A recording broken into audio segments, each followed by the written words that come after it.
Welcome to Nimmin Live, the #1 place on the internet to learn about YouTube, network with other content creators, and have an awesome time doing it. My name is Nick, and today I'm answering your YouTube questions with my brother from the same mother, D. What's going on, D? We are ants. What happened? What? What happened? What's going on? Well, that got weird. There was a playback here. Oh, okay. Yeah, okay. we are answering unmuted. We are answering YouTube questions today, and I do apologize for your eardrums. I think I just shattered a bunch of eardrums there. Yep. We had something. It was looping in the background. Oh, okay. So my apologies for those of you who just ran out of here and clicked. We're off to a great start. Yeah, right. Everybody's like, "Whoa, what just happened? What just happened?" So we're excited to stream today. Hope that you are ready to learn stuff about YouTube. Hope that you have your notepads ready. And as we kind of get into this today, I do want to let everybody know that today's stream is brought to you by TubeBuddy, which is the #1 tool for YouTube content creators. TubeBuddy will help you optimize your videos for discovery. TubeBuddy will help you test your thumbnails so that you can make sure the thumbnails that you're putting out are effective for the people that you're trying to reach and the traffic sources that you are trying to perform well in. So for example, it'll tell you if your videos are performing well, or that thumbnail performs better in search, or if it performs better on home pages and so on, which is pretty awesome. In addition to that, there's over 90 different tools that you can use with TubeBuddy to help you with your YouTube channel, all different aspects. So for example, for those of you that are going to be dealing with the whole thing about having to go through and change out your links from your YouTube shorts, since YouTube is removing that option, then you can go and just change all your links to, you're going to have to do the link once, but they have a find and replace feature that you can just change that text to check the link in bio. And then that way it just makes everything, a little bit more efficient and so on. But anyway, you can try TubeBuddy for yourself to see what it can do for you at tubebuddy.com/Nimmin. And this stream is co-brought to you by StreamYard, which is the live streaming software that we use to stream this every Saturday at 9 a.m. Eastern. And the reason we use StreamYard is because it's super easy. They have amazing coffee cups. In addition to that, they host everything in the cloud, so that when you are live streaming, let's say right now we had a tech problem and everything went down. We did have a tech problem, but everything did not go down. Yeah, you're right. Then StreamYard actually holds everything open. So instead of losing the people that are already here, we can just come right back into the stream from our mobile devices or other computers while everything is like coming back on, which is fantastic. But they make it easy to add graphics to the screen, bring guests on. They record your streams in the background. They just added a new feature. Yeah, the pausing for the recording. So now you can record inside of StreamYard and treat it like an actual camera. Yeah. So you can record, pause, stop, delete. Oh, I don't like that clip. Going to delete it, record again. And awesome in addition to that, for those of you that are YouTubers, which is pretty much everybody here, they also have something that's really cool. So like right here on my screen, when I'm looking at the chat, when super chats come in, it automatically stars the super chats and puts them into a different panel. So then I can just go there and I can see the super chats there, and I can see them in the order that they came in, which is also pretty cool. But anyway, you can try that for yourself and see all the stuff that StreamYard can do at StreamYard.com. Of course, I've got links to everything, that and a bunch of other helpful tools for you as a content creator down in the description below this stream. For those of you that are hanging out here today, I've got some exciting news for you. So here later in the stream today, we are going to be giving away 2 tickets to Vid Summit. So basically, Daryl Eves was kind enough to give us 2 more tickets to give away. Yeah, in-person tickets, absolutely. Yep. Can I have one? Sure. Yeah. So that and one more, right? Yep. So, but basically with these, it's like there's nothing special that you have to do or anything like that. We're just going to randomly be, picking the people for that using StreamYard's giveaway tool. But we're going to do that, later in the stream today. But I want to let you know, and if you're not familiar with Vid Summit is a conference that's happening in Dallas, Texas, October 3rd through the 5th. It is the #1 conference for content creators. People are speaking there, like Mr. Beast, for example, Mark Rober, Ryan Trahan, myself, Roberto Blake, a lot of the YouTube help channels, but a lot of the content creators that you watch, they go there to share what it is that they know about YouTube. So make sure that you check out the information for that at vidsummit.com as well. And thanks to Daryl for giving us 2 more tickets to give away so far. That's incredible. Yeah, so we gave away 2. Those are like $1,000 each. $1,000 a piece, right? $1,000 each. We're giving away 2 today. Yep. Randomly. Last week we gave away 2, and then on the stream on Thursday we gave away I think 2 or 3. Right. I know it might have been 3 or 4 actually, and then today we're giving away some as well. So right now, to be fair, you still have to pay for your transportation. You still have to take care of your hotel. Yep. These are tickets to the actual event itself, which are $1,000 a piece. Yep. And once we get to that part in the stream, there's some other details too, like when we're doing the giveaway. Like I always ask, of course, like only participate in that particular giveaway if you can actually go, things like that as well. But we'll talk about that once we get there. But besides that, though, I'm super excited to get started with the stream today. If this is your first time here, I do want to let you know that the questions that we answer on the stream, we pull them out of the chat occasionally too, like if we see something that's unique or something. But the questions that we answer on the stream are pulled from the form that is linked down in the description below. So if you have a question about what it is that you're doing on YouTube, and it can be about anything, it can be about any of the problems that you're having, feel free to ask those questions in the form in the description. And if you can get your question in there now, then it will get answered on the stream today. Yeah, first come, first serve. Yep.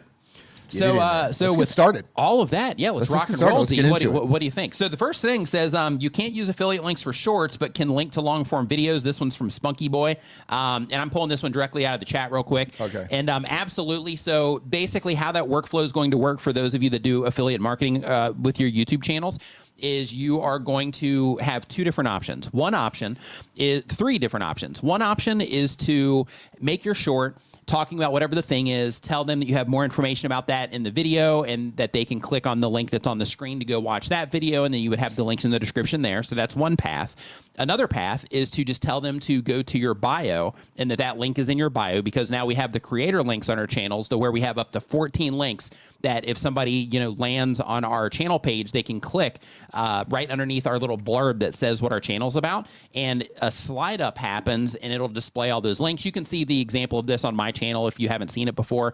And then the third one is to take one of those links and actually, and this one requires a lot more, skill sets and things like that. But another thing that you could do is you could also build like a website or blog of some kind that also supported the content that you could either mention in the short itself in terms of saying the actual website address. So for example, I have one called bestcreatortools.com. So if I was going to be promoting something there, I could say, you can find that and a bunch of other stuff at bestcreatortools.com. So then you'd be able to send people that way. And then you could also put that link on your channel links as well, so that people can, find everything that you promote and have promoted over time as, time goes on. Because of course, if you promote more than 14 things over the course of a year, then some of those things are going to be falling off over time. But the content itself is still going to be living on YouTube and spreading awareness about that thing, where you could still, be able to generate income from it. So that's definitely, something that you can do, and those are just a few different paths in order to get you there. Well, we have an unusual question here from Florida Manufactured Home Living. It says, Daryl did express his enjoyment of the unique activities he shared with you as brothers. Mm-hmm. Will D provide any more detail? What was Yeah, I'm not sure. I mean, it could just be, I know Daryl's a family man, and I know that, because of that, he likes the bond that D and I have, and he likes, how we, like to hang out with each other, and, he just likes, our relationship and all of that. So, it could just be that. Daryl's an awesome guy in general. He is. Yeah. So Daryl's the one who puts on Vid Summit, and I think Daryl's he's got a good relationship. Good guy. Yeah, he's a good dude. He's got a good relationship with all the creators. Yeah. Daryl, just as a side note, he welcomed me into the whole Vid Summit family really early on. And good people, man. Yeah, I don't know if there was a particular story that he's talking about, but it could be that he just, as a family man, he appreciates the bond that we have. Yep. He appreciates the bond that Nick thinks we have. Oh, I love it. So let's get to the form. The very first question that we have here coming from the forum, and again, it's linked down in the description below. So if you are somebody that wants your question answered, make sure you get it in the form that's down in the description. But the first question is from Kids Learn and Grow, and they've been on YouTube for less than a year. They have a children's learning channel, and the goal of the channel says it's just a fun side gig. And the question is, how do I know if I'm uploading too often? In my advanced mode analytics, I select my secondary metric as videos published. The graph is a little confusing though. Can you help me understand it? Thank you. By the way, I've got my play button, 117,000 subscribers. Awesome. High five, fist bump to you for 117,000 subscribers and the play button. So when you are looking at that graph, What it is that you are going to see when you have that as your secondary metric is you're going to see like the line for the views that you have on your channel.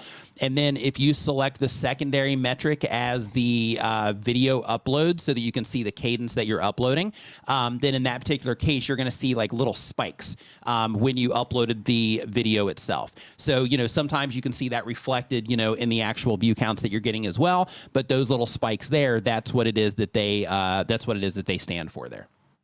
E for Electric. Hey, I think I've seen you guys. So, Daniel, oh snap! Don't talk about play buttons. Yeah, I feel nice. Personally attacked every time somebody it comes up. Every time someone comes in and is like, "Hey, I got my play button," I die a little bit inside. Yeah, me too. You do? Oh, I bet you do. Yeah, well, it's just guilt. That's all it is. It's guilt. Okay, on a scale. Guilt. Okay, on a guilt level of 1 to 10. So the next question is from Neil over at Urban Van Life. So like hold on. 20 is the guilt level. Hold on. Yeah. On a guilt level 20. Of 1 to you've wrecked every car I've ever owned. Yeah. Where does losing my play button fall? Yeah, probably more than the cars. Like I feel worse about that one than the cars. Yeah. Really? Yeah, it's because I know that, yes, there's work going into the cars because you got to buy those, but like, cars the are like, button, 30 grand. Right. But when it comes to the play button though, that one. Yeah, Just it was important. It was important. YouTube and like YouTube is so meaningful to me that it makes me, feel extra bad about the play button. Yeah. But Neil Urban Van Life is the next question here. So they have the goal of the channel is to educate and to entertain.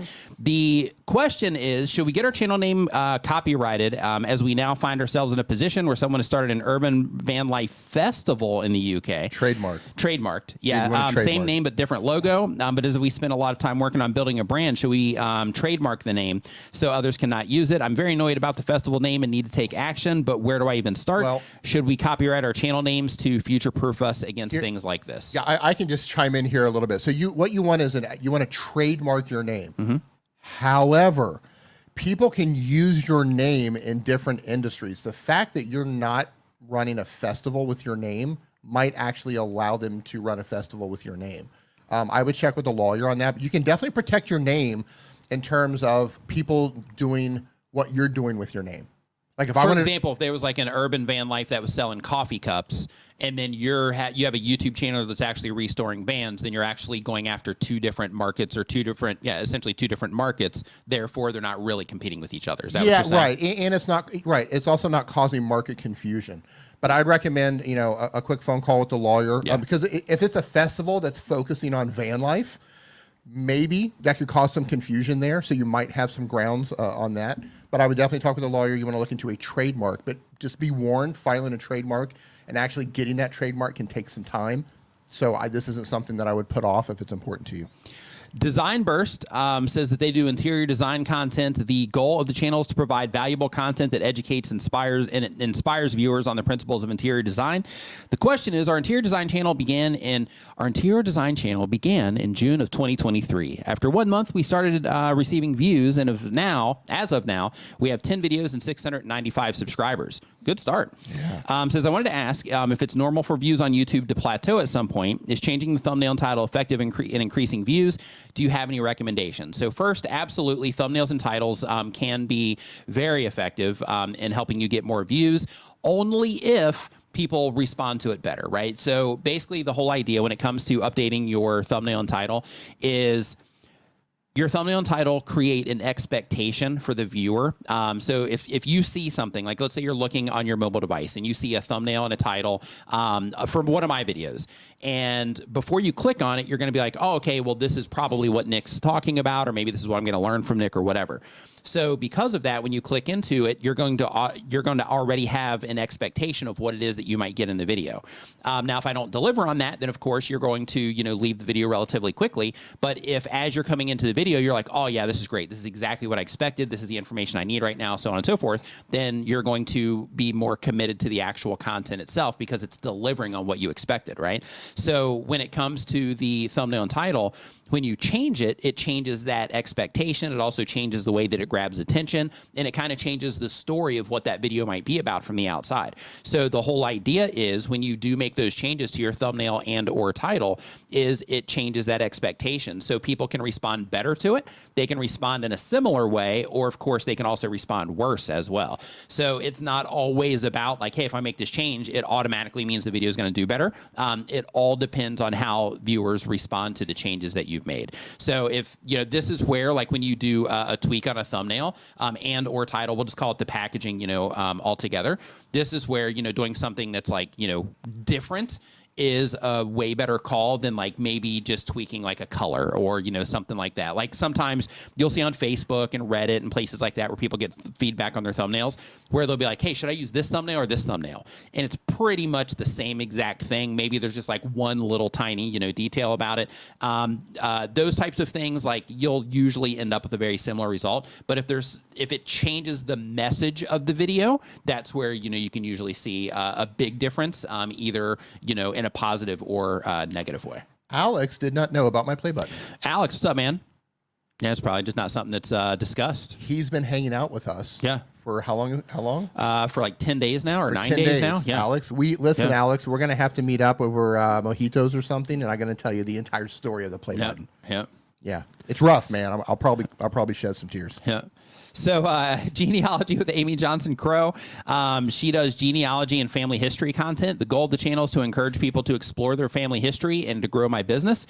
The question is it true that even if you select mid-roll ads to be in your video, YouTube won't show them to every viewer? That's correct. Yep. So a couple things to think about is when it comes to mid-roll ads in your videos, premium users aren't going to see them anyway. But when it comes to viewers of YouTube, so for those of you that are not using premium right now, for example, they just raised the rates on premium. Yeah, no, it's up to like $20 now or something like that. Yeah, premium just raised. Okay, everybody's been raising their rates. Yeah, Spotify, everybody's been going up, and I'm just like, okay, I'm not really feeling that one. Or not. Premium raised their rates quite a bit, but that's the only one I didn't flinch. Yeah, I was just, me too. I'll pay it. Yeah, I'll take it. I'll take it. Right. Yeah. So that I can sit there and like listen to music, watch videos without interruption. It's And again, they're not paying me to say this. People love to say, "Oh, you're shilling for YouTube." Right. YouTube Premium is hands down the best subscription you're ever going to buy. Yep. Hands down. Being able to consume content on YouTube with no interruptions. Yep. Especially if you like using it for music too. Like that's great. Man. Yeah. Okay. Hey, Renee is on Wi-Fi. Oh, hey, Renee. On a 6-hour flight. So see y'all next week. Hey man, have a safe flight. Thank you for swinging by. Hope that you enjoy your travels wherever it is you are. Let's try to figure this out. Renee's leaving out of Canada. He's on a 6-hour flight. Yeah. He's either going someplace like Florida in the United States, or he's going somewhere in Latin America, possibly Mexico, out of Canada, or maybe he's flying to Europe. Listen to D sounding like a seasoned traveler. Renee, you got to tell us, man, where are you heading, Renee? You got to let us know. Oh, love it. So where in the world is Renee? Yeah, Mark says, YouTube Premium changes your life. I can't say it enough, so worth it. Yeah, totally worth it. But hey, Mark, how's it going, man? So let's see here. So is it true? Yeah. So basically back to the ads thing. So in addition to having premium users that aren't going to see those, you also have ad tolerance for viewers. So basically YouTube, they know when is a time to show ads to viewers when they're most likely going to respond, in a not as negative way to them compared to, just flooding them with ads. So sometimes, the system makes a mistake.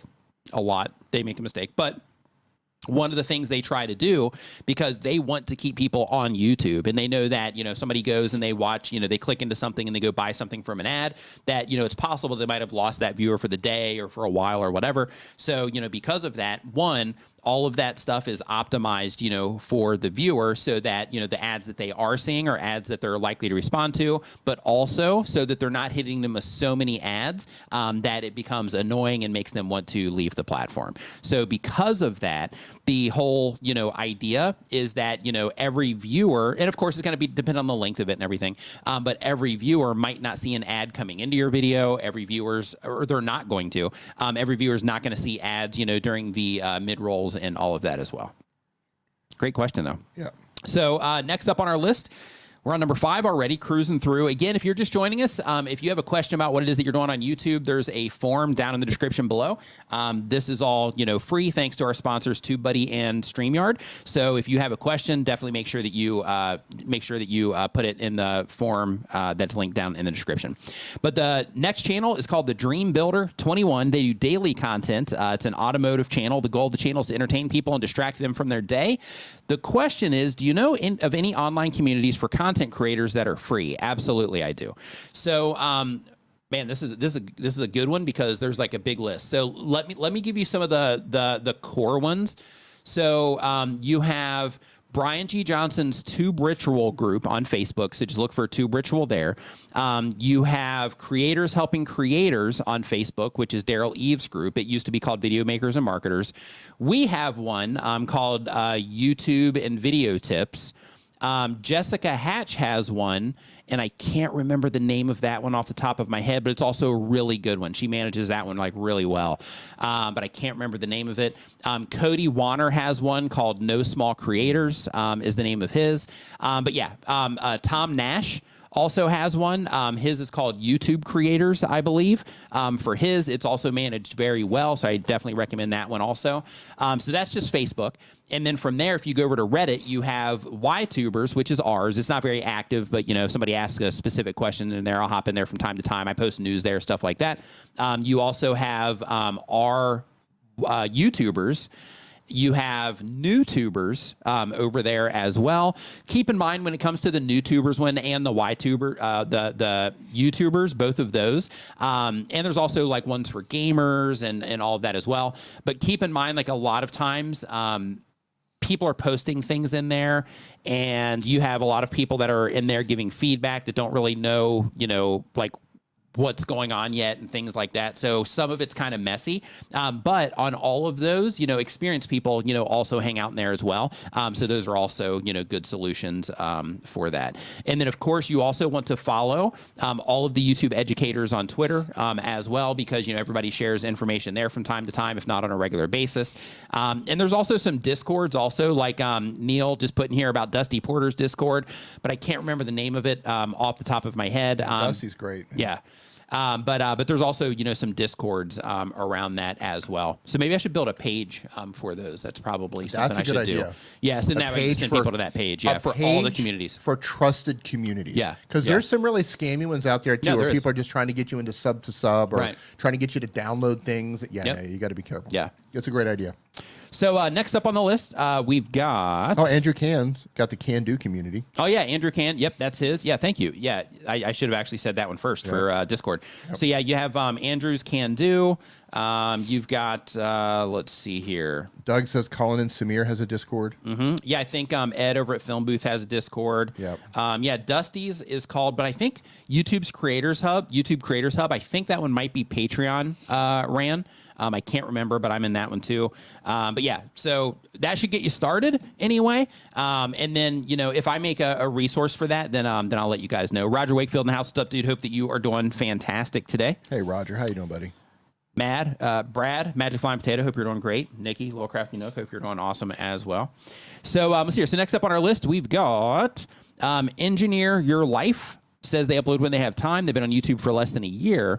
The type of channel is tech, business, and finance. And the goal of the channel is to help primarily business owners and entrepreneurs streamline and automate their businesses and lives while hopefully doing it full time. And the question is, I started the channel this year, haven't been able to be consistent, but I have seen pretty positive view results and have about 925 subs. To date, I've focused on one of my buckets, a side hustle, and I'd now like to start focusing on another, the more focal, which is tech. Any thoughts? Or just post videos and see how it goes? Also, I've done a poll around this and I've only gotten 2 votes. Should I try to be focused on community and live stream already or not yet? So I would definitely start, putting the other, content, of the other buckets that you're going to do. I would definitely put those out there. For the live stream, you can try it. I mean, there's not anything negative with giving it a shot and seeing, how many people show up. But with your channel, I would definitely schedule it in advance so that there's enough time for the people that are interacting with your content to be presented to that and then click the notify button if they choose to see it. Also, since you don't regularly stream on your YouTube channel, Another thing that you might want to do is make a trailer. So it doesn't have to be anything, fancy or anything like that. It can just be you sitting there talking, letting people know what it is that you're going to be talking about in the stream and why they should join the stream, and then invite them to click the notify me button. And then if they do that, when you go live, then YouTube is, of course, going to recommend it to them if they're on YouTube, but then also they're going to get an email as well knowing that that you went live. So because of that, just make sure that you do take those extra steps to just give yourself, that extra opportunity for more people to show up to the stream. I'm curious, because you were talking about communities earlier. I'm curious, how many people in here use Telegram? Hey, and while you're doing that, I need to step away really quick. Yeah. I'm curious. I don't have access to the forum. I don't have this up. I should have had that ready. Yeah, I'm curious. How many people use Telegram? I've joined a couple of forums or a couple of communities recently for music and that sort of thing, and they do it on Telegram. If you use Telegram and you're using it for forums, type in Telegram in the chat. I'm curious how many people in here actually use that. I'm not a big fan of Discord, but as I've been using Telegram a lot more, it just seems it's a lot easier to actually organize things over on Telegram. So I'm curious, and I don't have access to the question. So if somebody can ask a question before Nick gets back, I will take something out of the chat. That's right. Give this stream a thumbs up if you haven't done so already. Thank you so much. Discord stinks. Hey Jerry, how you doing? Yeah, I never got into Discord. We tried. Discord's just not my thing. But Telegram, I don't know, something about Telegram. I really like it. Let's see what we have going on here. Let's see what we have. This question out of the chat from The Villain. It says, how do I know to make a good video? I have ideas, but I don't know how to edit, and I have a small budget. What should I do? Okay, that's a great question. It sounds like you're just getting started on YouTube, so welcome to YouTube. Here's the thing. You do not need a big budget. You don't need any budget to do YouTube. If you have a phone, that's all you need to get started. If you have some janky laptop, that's all you need to get started. On my channel, which you probably have linked down in the description, I hope, or maybe you're on my channel. So you found me on my channel. So my entire channel is to help people on their phone. So here's how you come up with good video ideas, right? Here's how you come up with some good video ideas. Go into YouTube and go find the channels that are similar to the ones that you want to make. Go look at the top channels and look at what type of content they're making to give you some ideas. You can also use Google or YouTube as a search and go into the actual search bar up there and start typing in some video ideas, and you're going to see that it populates that search bar with different ideas. People are actually looking for those things.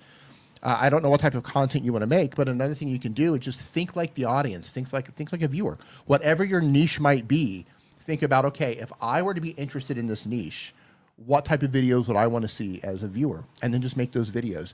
And nobody knows how to edit at first. We all suck at editing. We all suck at coming up with titles. We all suck at coming up with video ideas. We all suck at coming up with making good thumbnails. Facts. We all suck at everything when we start, but you just have to push through that and keep going. The more you do it, you're going to get better. Promise. Facts, yo. Yep. We just finished season 5 of Breaking Bad again. Oh, did you? Yeah. Nice. Just thinking of Jesse. Nice. Yo. Nice. He says that a lot. NZ Wonderland is our next question. They do daily content. They have a gaming channel. The goal of the channel is to share my gameplays and earn as well. The question is, how can we improve our revenue so that we can hit every month with $100? We have 113,000 subs, and we're mostly uploading short videos. Start doing long-form content. So in addition to the shorts that you're uploading, which is clearly working for growing your subscriber count, shorts are, at this moment in time, notorious for not being very high producing in terms of ad revenue unless you are just getting crushed with views over there. So because of that, if you are wanting to increase the amount that you're getting from ad revenue, I would definitely start trying your hand at long form content as well. It's a totally different game, but if you were able to make shorts that people responded to enough that got you to 113,000 subscribers, then hopefully that will teach you the potential that you have to where you can say, okay, if I can do that, then I can definitely do this long form thing as well. Because the win with the long form content is you just make more money per ad view there. So because of that, I would start doing long form content if possible, or if you are just trying to hit that threshold of $100 every month, figure out for your channel, for your type of content, for the audience that is interacting with your content, figure out exactly the amount of views that you typically need to to hit in order to do that, and then just do everything you can to hit those requirements in order to hit that threshold every single month. For those of you joining us, if you're wondering how we select questions, every now and then we'll pull something out of the chat, but most of them are coming from a form that's linked down in the description below. It is first come, first serve. So get down there and put your question in there. We will do our best to get through all of them. Yeah. Can't guarantee we're going to get through all of them, but we're going to do our best to get through all of them. Yeah, as we stand right now, if you get your question in there, it should get answered today. Okay, there you go. Carson Rocks 35. They do daily content. It's a gaming channel as well. The goal of the channel is to bring joy and entertainment. The question is, I've tried a couple different intro styles. For example, clips and then 10 seconds, welcome to this series, then start. Clips while I intro, so audio overlay, just an intro. My main struggle is average view duration and my starting hook to keep them in.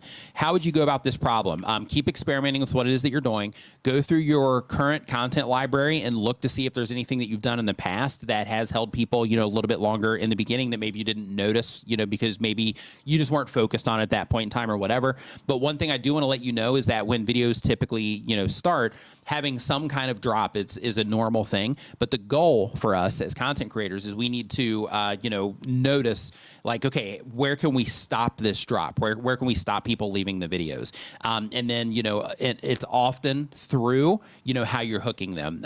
So the thing that tends to work well is just letting people know like, hey, this is what we're doing in the video, and just telling them, hey, this is what's going on. And then of course, since you're doing, I think, gaming content, yeah. So basically, in your particular case, it's like, hey, you know, in this particular game, I'm going to show you how to do this in the game, so that you don't have to waste hours and hours doing it yourself. The very first thing that you want to do is X, right? So basically, you just want to get into the content itself. When it comes to, you know, because you said you do your clips and then like a 10-second welcome to the series, I wouldn't even do that part. Like, just get them into the content, and then once they're into the content and they're committed there, then that's where you might want to say, oh, hey, by the way, you know, my name is Nick, and you know, I put out gaming videos like this, you know, every you know, Monday. So if you're enjoying this, you know, remember to subscribe, or you know, something like that. But the idea is to, you know, front load it with the actual content, and then save some of that stuff for later while you're working on, you know, getting people into, you know, the video better and improving your audience retention. Because sometimes it's that stuff in the beginning that can cause people to leave. So for example, and you can see this in your audience retention, and see if this is the case for you. But basically, like if they come in and they're expecting something, and then you have 10 seconds where you are, you know, talking about something else, or talking about like yourself or something that just isn't related to, you know, what's going on, then in that particular case, you know, that can definitely cause people to abandon the video. But what you're doing though, just to be clear, experimenting, trying different things, you know, and going through that process, you're on the right path.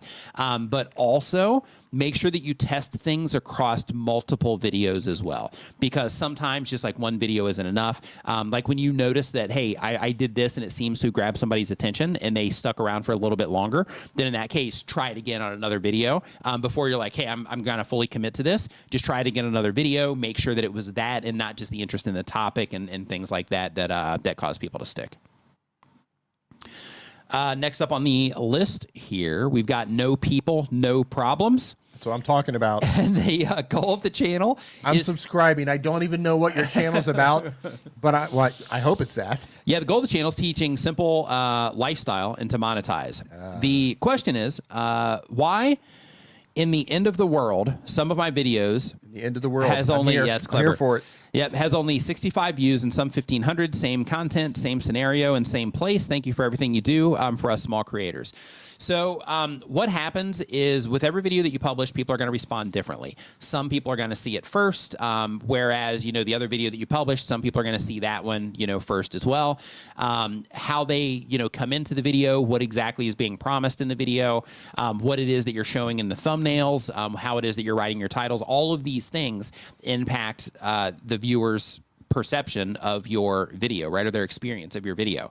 In addition to that, how they respond once they get into the video content itself is also going to be a major factor in how many more people are going to see that video. So when you first publish your content on YouTube, one of the things that happens is YouTube shows your content to this core group of people that are the most likely to interact and enjoy that video at that moment in time, because YouTube's goal is to serve viewers content that they're most likely to enjoy at any given moment in time.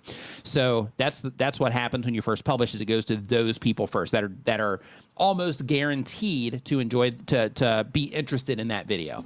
Then if you can get them to click, that's one step. And then once they click, if you can get them to enjoy the content and watch it for a while, then that's a great sign to YouTube that people are enjoying that. And then from there, if they happen to like the video or maybe subscribe to the channel, or maybe they click on your channel page and go and watch a bunch more videos, things like that, then YouTube also detects all of that activity, and they use all of that to gauge how people are enjoying the content. So with those types of things factored in, people are just responding to some of your content in a different way than they are to some of some of the other content. That's why some of the videos have 65 views and some have 1,500, because they just didn't respond to them in exactly the same way.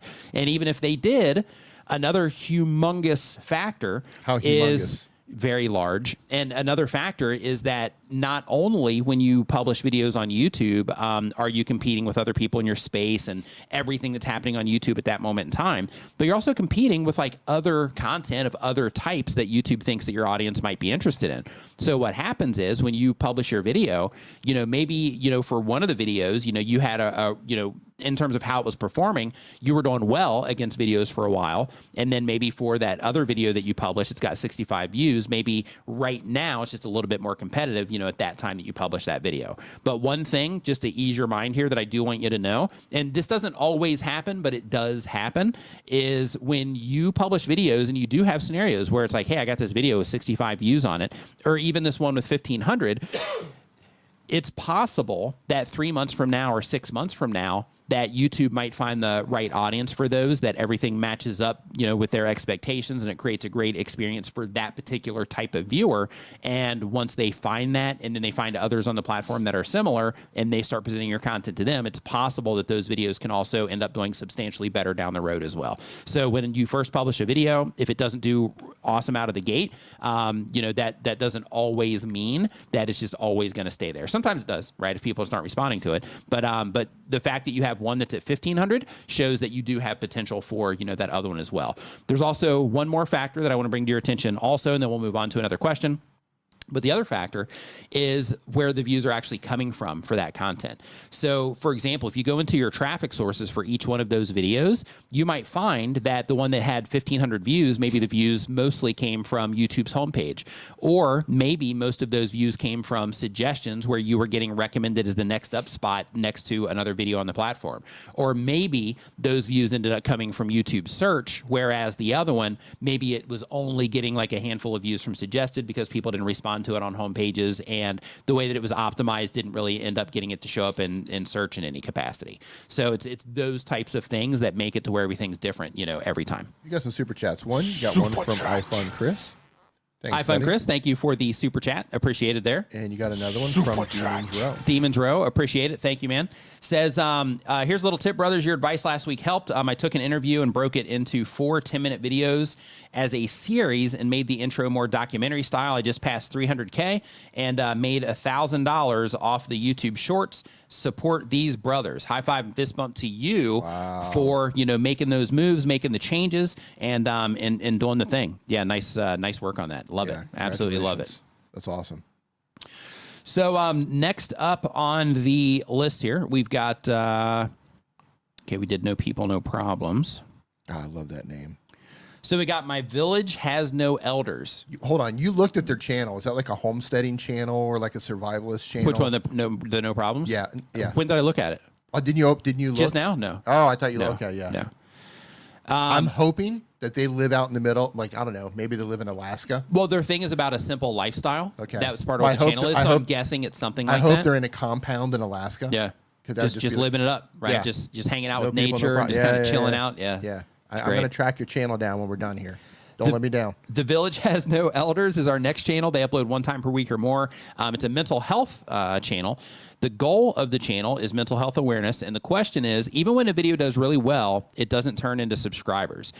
And so that was more of a statement. So when when people aren't subscribing to your YouTube channel, either one, you're not being very good about, just making it clear what it is that you offer on the channel in terms of expressing your value proposition in some way. This can definitely be, impactful in terms of your viewer to subscriber conversion on your YouTube channel. So one thing that can be helpful with that is just letting people know somewhere in the content. And of course, you want to think about this based on how far people typically watch your content. But one thing that you can do in your content is try to find a place where you can do it in a non-interruptive way, where you let people know, hey, if you are, dealing with some of these issues, you just so you know, I publish videos like this every week, or 2 videos like this every week, or 3 videos like this every week. So make sure you subscribe so you don't miss anything. Or I've got, an entire channel filled with this type of content. So make sure you subscribe so you can watch more of it. But putting those little calls to action are, it's definitely something that is helpful for causing more people to subscribe to the YouTube channel. You also have like graphics that you can put on the screen and things like that. But the call to action is great for people that maybe are kind of sort of listening to where maybe they won't see that graphic. For all the people that sit there and like watch their phones while they're watching TV and, those types of things, making it audible is definitely something, that you'd want to consider in that particular situation. Got a new channel member? Coach Cherry, welcome to the Nimminati. Make sure when you get the chance that you go to nimminvip.com. That's going to redirect you to our members only Facebook group if that's something that you're interested in. So make sure that you go there when you get the chance and fill out that information. And if you can do that, then we can get you added there when the stream is over today. Were we just playing footsies on We were. Yeah. That's hilarious. Yeah, on hitting the button there. I didn't realize you were hitting that too. I was like, man, it's not sticking. Right. That's right. so funny. So really quick, Jerry Pop Andrea has another super chat here. Says, Nick, make a short eating the spiciest Thai street food while giving the best intermediate YouTube advice you can think of. Oh, I love it. I love it. A friend of mine, he actually, he has a silent channel that he makes where he's not talking or anything, but he actually records like street food. That's like one of his, that's one of the things that he does. The spiciest Thai street food. Yeah, I don't even know what that would be because I don't eat Thai food. I don't know. I told you the story about my girlfriend in Mexico. I'm not sure if you did. Let's hear it. Okay, I'll tell you a quick story. Speaking of spicy food, my girlfriend, she's Chinese, right? Mm-hmm. Eats anything. Anything. Will eat anything. Oh, you did tell me about the this. Spiciest food. It doesn't even matter. She'll eat it. We're in Mexico. This is before the world shut down. We're in Mexico, and we're at this like festival thing going on, and these people are at this little food thing, and we're talking to this Mexican guy who's speaking English, and he's just like, hey, you want some of this, whatever? He's like, it's really spicy. She's like, no, I'm Chinese, I can eat anything. He's like, oh, are you sure? It's really spicy. And she's like, no. She's like, trust me, I can handle it. Within like 2 minutes, she was literally crying. She was bawling her eyes out in tears. He warned her. He was like, no, this is more spicy than Chinese. Trust me. She was like, no, you trust me. That's awesome. 2 minutes, she's bawling her eyes out. That's awesome. Yeah, absolutely love it. She was like a little girl who lost her doll, crying, just bawling her eyes out from. Oh man! And it was just the tiniest little chili too. Tiny little chili. That's funny. Yeah, I still rub that in every time we get a chance. Where she's like, yeah, make it spicy. I'm like, careful. Jeff, etc. They upload 1 time per week or more. They have a travel channel. The goal of the channel is to show different places in the Philippines, or even if giving a chance, or even if giving a change to any country. The question is, what is the best way to gain views, upload, or premiere? Whichever one people respond to. So when you do a premiere, people get to come in there and they get to participate while it's live. Essentially, you get to interact with them and things like that. But if you premiere every piece of content that you put out, then it becomes just a way that you publish your videos, and it kind of reduces the impact of the premiere, right? Or the purpose of the premiere. So because of that, since you are doing travel content, if you have something that you've been teasing for a while and it's like a big deal and you're like, hey, I got this thing coming up, this big, video I'm working on, you guys are going to love it, and you just keep building it up, then that's a great opportunity to, do a premiere. If you are just publishing a piece of content that is just like, all the other content that you publish on your channel, then in that case, you can do premieres if you want to. But, it's going to be similar in terms of, how people are going to respond, just like the actual upload itself. So because of that, it's not like, oh, well, if you do a premiere, you're guaranteed to get more views, or if you do an upload, you're guaranteed to get more views. At the end of the day, you want to think about long-term performance on the platform. So if people respond positively long-term, then that video will do well. If they don't, then of course, obviously, then in that case, it wouldn't. So there's three comments came in after that. One of them says, "LOL, poor girl." Then you got another one comes in and says, "She got a life lesson," right? Little perspective switch. Yeah, a little perspective switch there, and then you got the real one here. It says, "D was just laughing. He slept on the couch that night." Yeah, Mark knows what's up. Yeah, it was a very long, lonely, silent night for me. Yeah. The Villain XH says they upload to YouTube 1 time per week or more. The type of channel is gaming, but I do Mr. Beast type videos. The goal of the channel is to make a sustainable income. And the question is, how do I know how to make a good video? I have ideas, but I don't know how to edit, and I have a small budget. What should I do? Okay, go watch Hayden Hellier-Smith. Go watch him. He actually edits for some of the largest content creators on YouTube, Logan Paul specifically, as well as a few others. I recommend that you watch him. You're going to learn a ton about editing. In addition to that, you also want to practice the art of editing videos. So, just be mindful when you first get started on this path of being a content creator. There's going to be a lot of things that you have to learn, right? A lot of firsts that you're going to have to do. There's also going to be things that you're going to need to start exploring as you discover, new information. So for example, now to go watch Hayden, Hellier-Smith. He's going to, teach you a lot of concepts about editing, and you need to, watch a lot of his videos, and maybe in some cases even watch them, over again, so that you can make sure that, everything that he's saying is sinking in. In addition to that, depending on how far you want to go, you can also look into like, how do you make motion graphics? How to use After Effects? And, you can start looking into those sorts of things as well. But just embrace the fact that, when you start publishing videos, if you don't know how to do any of this stuff yet, the first videos, they might do well. They might be okay. And you might be able to innately put something together that people respond to. But the experience that most content creators have is when they first start publishing videos, they don't get like an amazing response right out of the gate, because they've never made anything before that people have to respond to, or at least not a video before that they've had to make in a way that people respond to. So when you make videos for YouTube, it's a lot different than if you were to put together like, hey, let's edit this video of our wedding, or hey, let's edit this video of a family vacation. It's a totally different thing, because when it comes to YouTube, you have to edit for retention.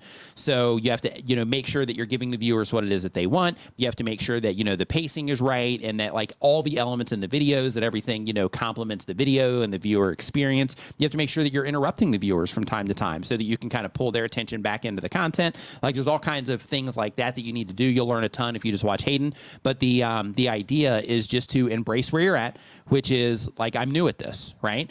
And instead of, I know a lot of people look at that like, oh, this is like I suck at this or whatever. But instead of looking at that perspective, just look at it like, hey, I'm new at this, and all I have to do is learn it. That's it. So instead of, being frustrated by it, or instead of, being hard on myself, just look at it as like, hey, this is just something I'm going to learn. So I'm just going to go through the process of learning that. If it takes me, 3 months to kind of hit my stride, that's cool. If it takes me 6 months to hit my stride, I'm cool with that too, depending on, how fast you learn and how you apply it, and all of that.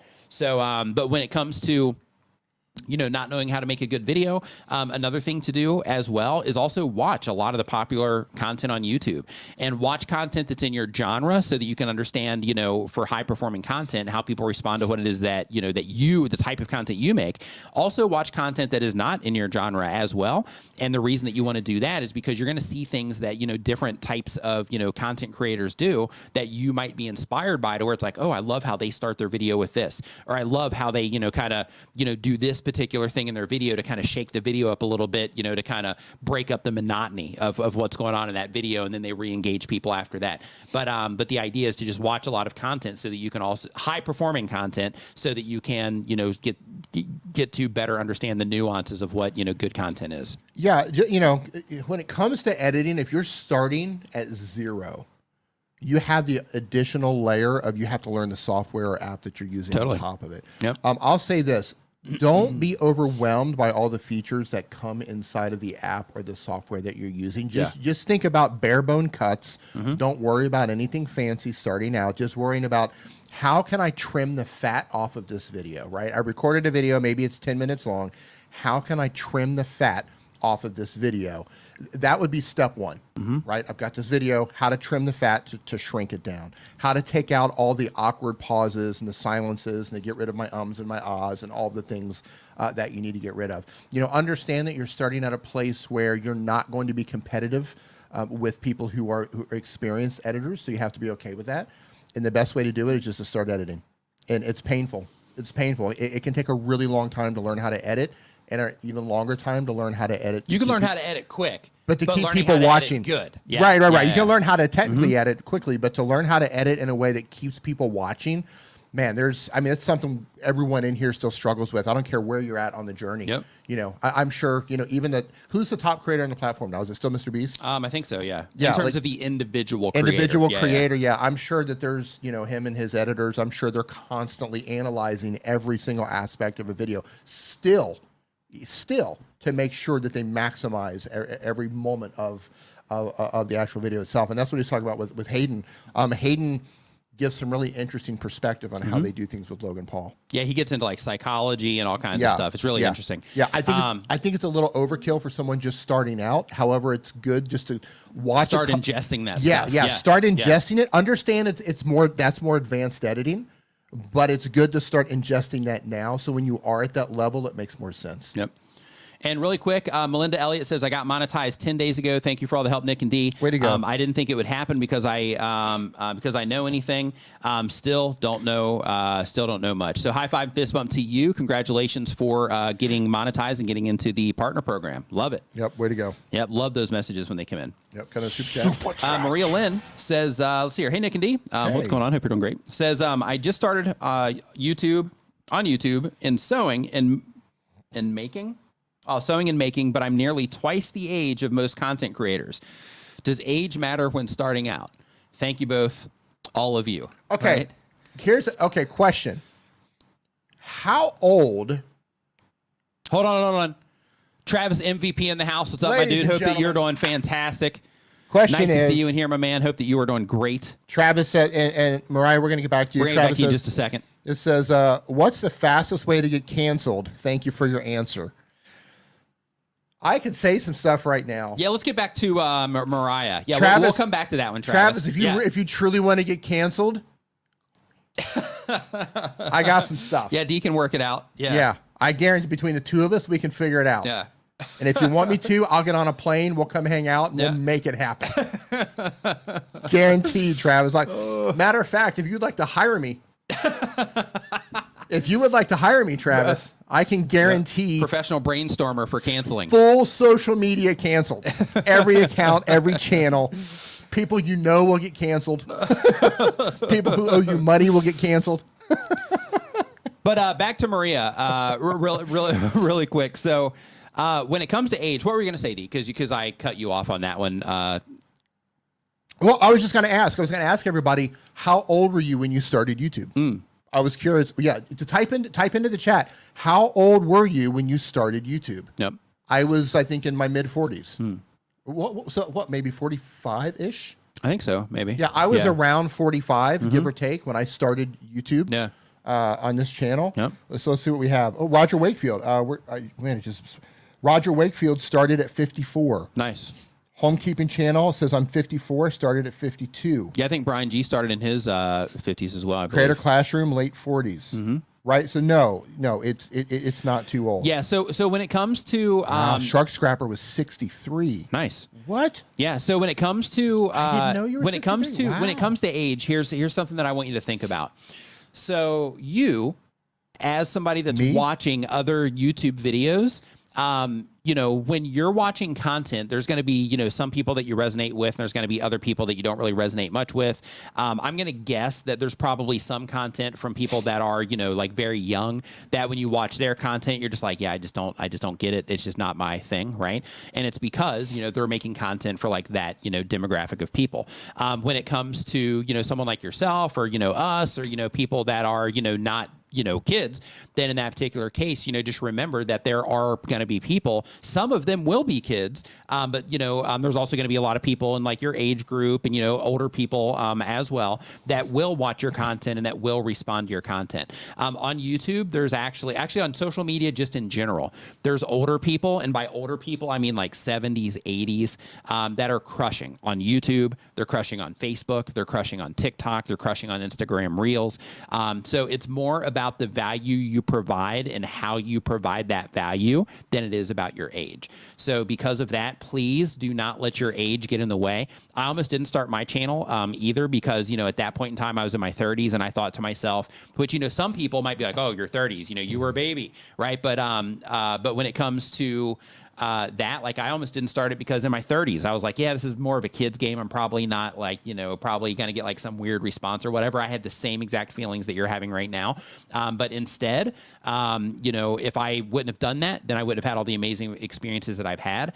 So, because of that, I recommend that you don't look at it as a hurdle and understand that your audience is out there for you. You just have to make the right content and package it in the way that those people can identify it. And also that once they come into the content, that you deliver the content in a way that's appropriate for whoever it is that you're trying to reach. So for example, if you're trying to reach like a younger group of people, then in that case, you might need to do things a little bit differently in terms of how you package up your content, how you edit your videos to hold their attention, things like that.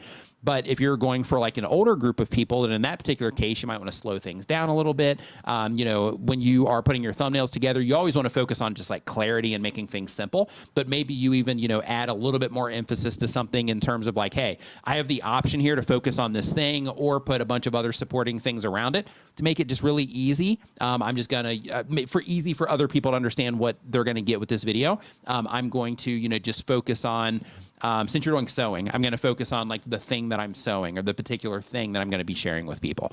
So to answer your question, succinctly, that's the long answer. No, you are not, too old for YouTube. Age does not matter when starting out. YouTube, how the system works. And this is another important part as well, because this kind of, takes the opinion side out and just like gives you facts on how the system works. So one of the amazing things about YouTube, and a lot of these platforms, really, it's not just YouTube, but one of the amazing things about, all of this, social media video content is once these systems understand the people that respond to your content, then it's awesome, because then what happens is they'll test your content against other people, but they understand who the perfect viewer is because based on how they respond to what it is that you're doing. So once they understand that, their system crawls through the system, and it's like, okay, so we've got, people that are watching, other videos like this that are also watching, similar videos to this person or to this content. So let's show it to them also. So what ends up happening is the people that do respond to your content, YouTube goes out and finds more of those people and presents your content to more of those people. So because of that, age and all of that is not an issue when it comes to YouTube. So Neil dropped a super chat. He says, looking at all the ages, including mine, I feel like this could be the most fun retirement home ever.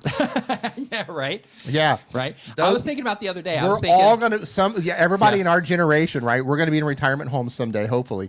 And we're playing video games. Yeah, we're going to be talking about some cool stuff. Yep, playing video games, making music, right? Like doing all kinds of fun stuff. Right. Yeah, it's going to be great. Yeah. Hey, guys, hey, I'll come over there with my walker. Yeah. My knees are just not going to be there. Where's my play button? Yeah. Oh, Nick, man. where's my Where's my damn play button, Nick? Who wants to do a live stream? Come on over. We're getting ready to go live. Roger, come here, buddy. We're going to go live on YouTube. We're going to...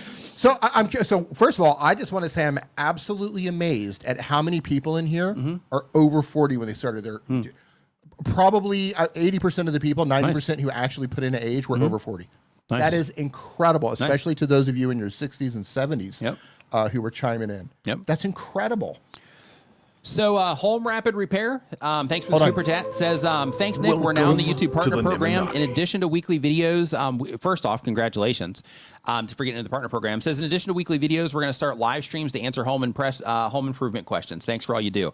Yeah, I think it's a good win, because then that way, you've got, you're already in the Partner Program. You're putting out, regular video content, and then you're adding the live streams to it as a means to, answer questions directly, kind of like we do here. So I think that's a fantastic move. You got some channel members come in. Yep, Maria Lynn and official Tim Tech. First off, welcome to the Nimminati. Welcome to the channel membership. And make sure when you get the chance that you go to nimminvip.com. That's going to redirect you to our members-only Facebook group, if that's something that you're interested in. All you have to do is, once you get there, just fill out the information. It's about your YouTube channel and when you joined and stuff like that. It's how I verify that you're a member. And then if you can do that sometime before the stream is over today, then I'll get you in there once the stream is complete today. Roberto Blake in the house. Roberto Blake in the house. What's up, Roberto? Roberto says creators over 30 and 40 may not get as big. In many cases, they can may not get as big, but in many cases, they can earn money and have longevity with a buying audience. Yep, and by buying audience, what he means is like people that are willing to purchase things. Yeah. But you might get big, too. You might get big, too. Yeah. Yeah, there are some monster channels out there with older people. So the next question is from Us Plus Dad. Us Plus Dad does daily content. The type of channel is Roblox Roleplay. And the goal of the channel is to create an interactive Roblox community. The question is, we're crushing it with shorts, about to hit 30,000 subscribers. We want to start making more long form to supplement into our daily shorts. Should we create 3 to 5 minute videos at first and ease into longer 12 to 15 videos in the future? Can't wait to see you at Vid Summit. Awesome. Glad that you're going to Vid Summit. Looking forward to seeing you there as well. So when it comes to the videos, try one of the longer videos. Like if you can, keep people engaged in your shorts and the value that you're providing is enough that people are like, yeah, we're subscribing to this, we want more. Then in that particular case, you might already be fine with, putting together longer videos. So if that's something that you're interested in and you're trying to work to that point, first thing I would do is like, hey, let's just try one and see how people respond to it. Maybe try 2 or 3 and see how people respond to it. Because the win when it comes to longer videos is if you do have people coming in and they do watch for a longer period of time, YouTube loves that watch time. So because of that, it is advantageous in some cases to make longer videos. But if you're like, you know what, we're used to making the shorter content and it's going to be a leap in terms of the amount of time that it takes us to put together like a 12 to 15 minute video. So let's practice our video editing skills. Let's get our workflow together. Let's, learn our system in terms of our, like where we're storing any video graphics or B-roll or where we're getting B-roll, all those things that go with the workflow of video editing. Let's get all that stuff together on videos that are like 3 to 5 minutes long. And then once we get that system put together where we can put together videos in a, time that we find reasonable, then in that case, let's see if we can push it. Because one thing that is really interesting to me on YouTube, and this happens a lot across just tons of channels, is it's interesting that sometimes you can make a 3 to 5 minute video and people will watch half.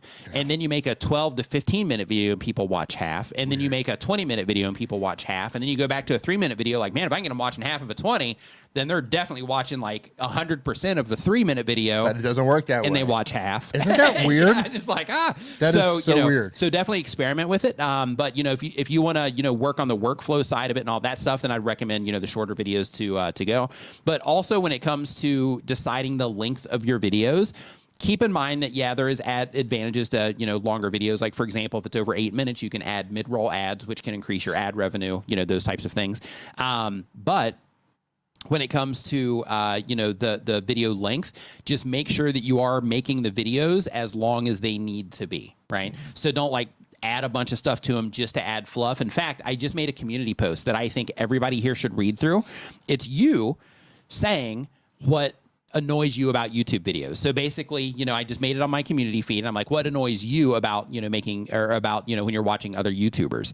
And there's a lot of really interesting comments in there about, some of the things that, are rubbing people the wrong way. So as content creators, you might find that as a valuable resource in terms of, looking out for things, not to do. So, I would definitely check that out as well when you get the chance. Paul Peck in the house. What's up, dude? Hope you are fantastic. Paul Peck. What's your number one pet peeve? About, mine? Not just about YouTube videos, not yours, but you're watching a video as a viewer. What's your pet peeve? If it takes too long to get into the content. It takes too long to get into the content. Yeah, that's mine. Yeah. When I click on it, because for example, like if I'm working, for example, I'll turn my phone notifications off. I turn it down so I don't see the notifications come in. I take my watch off so I can focus and stuff. If I'm like, okay, I'm trying to solve this problem while I'm, sitting here. So I'm going to watch a YouTube video about it real quick. It drives me nuts when I'm sitting there watching the video and then 3 minutes later. Yeah. I'm like, come on. Are we getting into this? I'm sitting there hitting the 10-second, skip button. I'm like, come on. I'm trying to figure this out. So, for me, that's the thing that, that gets me. Yeah. So yeah, what I would recommend everybody do in the chat is think about the things that annoy you and make sure you don't do those things in your videos. Yeah. So I've made that mistake before. I've had a lot of videos, especially when I was starting. I would just go on and do all talk about all this other stuff. And because of that, my audience retention was a disaster, right? Just like a free fall at the beginning because people were not there for all that other stuff. The more I cut that out, the better that became. But yeah, so that's my biggest pet peeve also, is it taking way too long to get into the content that I clicked for. And then the second thing, and this is YouTube related specifically, so I have other channels that I foolishly didn't connect under my brand account. So I have to watch them without premium, and I'm not paying for premium on additional channels. Right. So if I have that on and I'm trying to listen to music or something like that, and you'll have like let's say you're listening to whatever, maybe I'm listening to like a podcast video and just chill, or I'm listening to some chill music and they run an ad and the volume is like 100 times higher than the YouTube thing. Yeah. Oh my goodness. Yeah. Yeah. So those are my two pet peeves. Yeah. One of them's creator based, one of them's YouTube based. So next up on the list here, we're on number 14 already. So if you are just joining us, we're pulling the questions from the form that is down in the description. So make sure that if you have a question, make sure you put it down on the form. Oh, you know what the third thing is that drives me crazy? What's that? All the people making thumbnails trying to copy Mr. Beast. Yeah. That's just a pet peeve. I mean, I get it. understand it. I Right? get because it. success leaves clues. So it's like, hey, if this I is know. working, I then get it. let me try it. I get it, but at some point, you're just like, come on. There's a threshold. There's a threshold. Yeah. Travis says, we learned the other week that Nick apparently can't drive very well. I'm not sure what happened there. You wrecked all my cars. Oh, we talked about yeah. So, but let me tell you something. I am perfectly suited for Thailand traffic, though. Okay. Like hold in on. the U.S. Hold on. Nope. But here, let me tell you something. Like, I was born to drive here. Yeah, it's great. Okay. Full disclosure, he wrecked, I think, all but one of my cars. But here, he's an absolute legend on the roads. Yeah. It is chaos here on the roads. He's like, hey, watch out. I'm like, I seen it. Hey, watch out over there. I saw it. No, he is an absolute legend driving in Asia. So Thailand is number 3 in the world for road casualties. Yeah. Number 3 in the entire world for road and casualties. And it changes. Sometimes it's number 2. Like, it goes back and forth. So that just to paint a picture of how crazy it is. And he drives like a boss over here. Yeah. So yeah, I was just in the wrong environment. That's all I was. I was in the wrong place. You're in the wrong place. Yep. Like Yep, sidewalks. Yeah. What do you mean I can't drive on sidewalks? Right. It's nonsense. In Asia, right? you can. Yeah. Right. Yeah. Wrong country. You were born in the wrong country. Yeah. So Liz Bianca is my design Sherpa. Is the name of the channel. The type of channel is home design. The goal of the channel is to guide homeowners through the design and build process with the confidence of a pro. And the question is, I upload unlisted videos to share with design clients on my channel since it's an easy way to share large files. Will the unlisted videos list going to hurt my analytics? No. If it's unlisted, then it's fine. The only things that you get, that you're accountable for is your public videos. I mean, don't get me wrong. If you are violating copyright law or you're uploading, something that's not appropriate for YouTube or something like that, then they'll still flag you there with unlisted videos or private videos. But when it comes to it impacting your analytics, it's only public videos that are impacted. Another thing to keep in mind, though, is when it comes to, it's your clients. They're probably watching your channel anyway. But I was going to say, I'm not sure how many people you're sending these videos to, but if it's a lot, and those are the core people subscribing to your YouTube channel, then in that particular case, if they're not watching and interacting with the content, then in that case, that could be negative because YouTube might present it to them at least a few times. So because of that, that might work against you. But in terms of it, hurting the overall performance of the channel, if you have other people watching it, then you're perfectly fine. So we have 2 comments. So whale shark emoji says, "Hey D, is Nick the reason why Thailand is number 3 in road casualties?" That's funny. So here's another question. So you drive a car now, and you're really good at driving a car here. How many motorcycle accidents did you have before getting your car? So a lot, but the first 3. How many do you think? I'm not sure. The first, I actually, here in Chiang Mai, I think I had... No. Just total in Thailand. I am. So the first 3 months I was here, I had 1 per month. Yeah. Because I was looking at the motorbikes like they were toys, which they are not. A motorbike accident per month. Yeah, for the first 3 months. Just let this sink in for a second. So I had that. And then from there, I think I might have had like 1 more in that city. And then up here, I had 1... right outside of the condo that I was staying in. Yeah. And then I had one where a car ran into me. I was just sitting there, Yeah, and they ran into me. Of course, it was the car's fault. Of course, yeah. But then there was that one too, because that would count. So I think, I guess that was what I had my fingers, but I wasn't really counting. 10 motorbike accidents? Probably like 6 or 7, maybe. Total. Yeah. Total. Yes. Okay, not bad. Yeah, not bad. Not bad So at all. 6 I think you've been in more motorbike accidents than I have.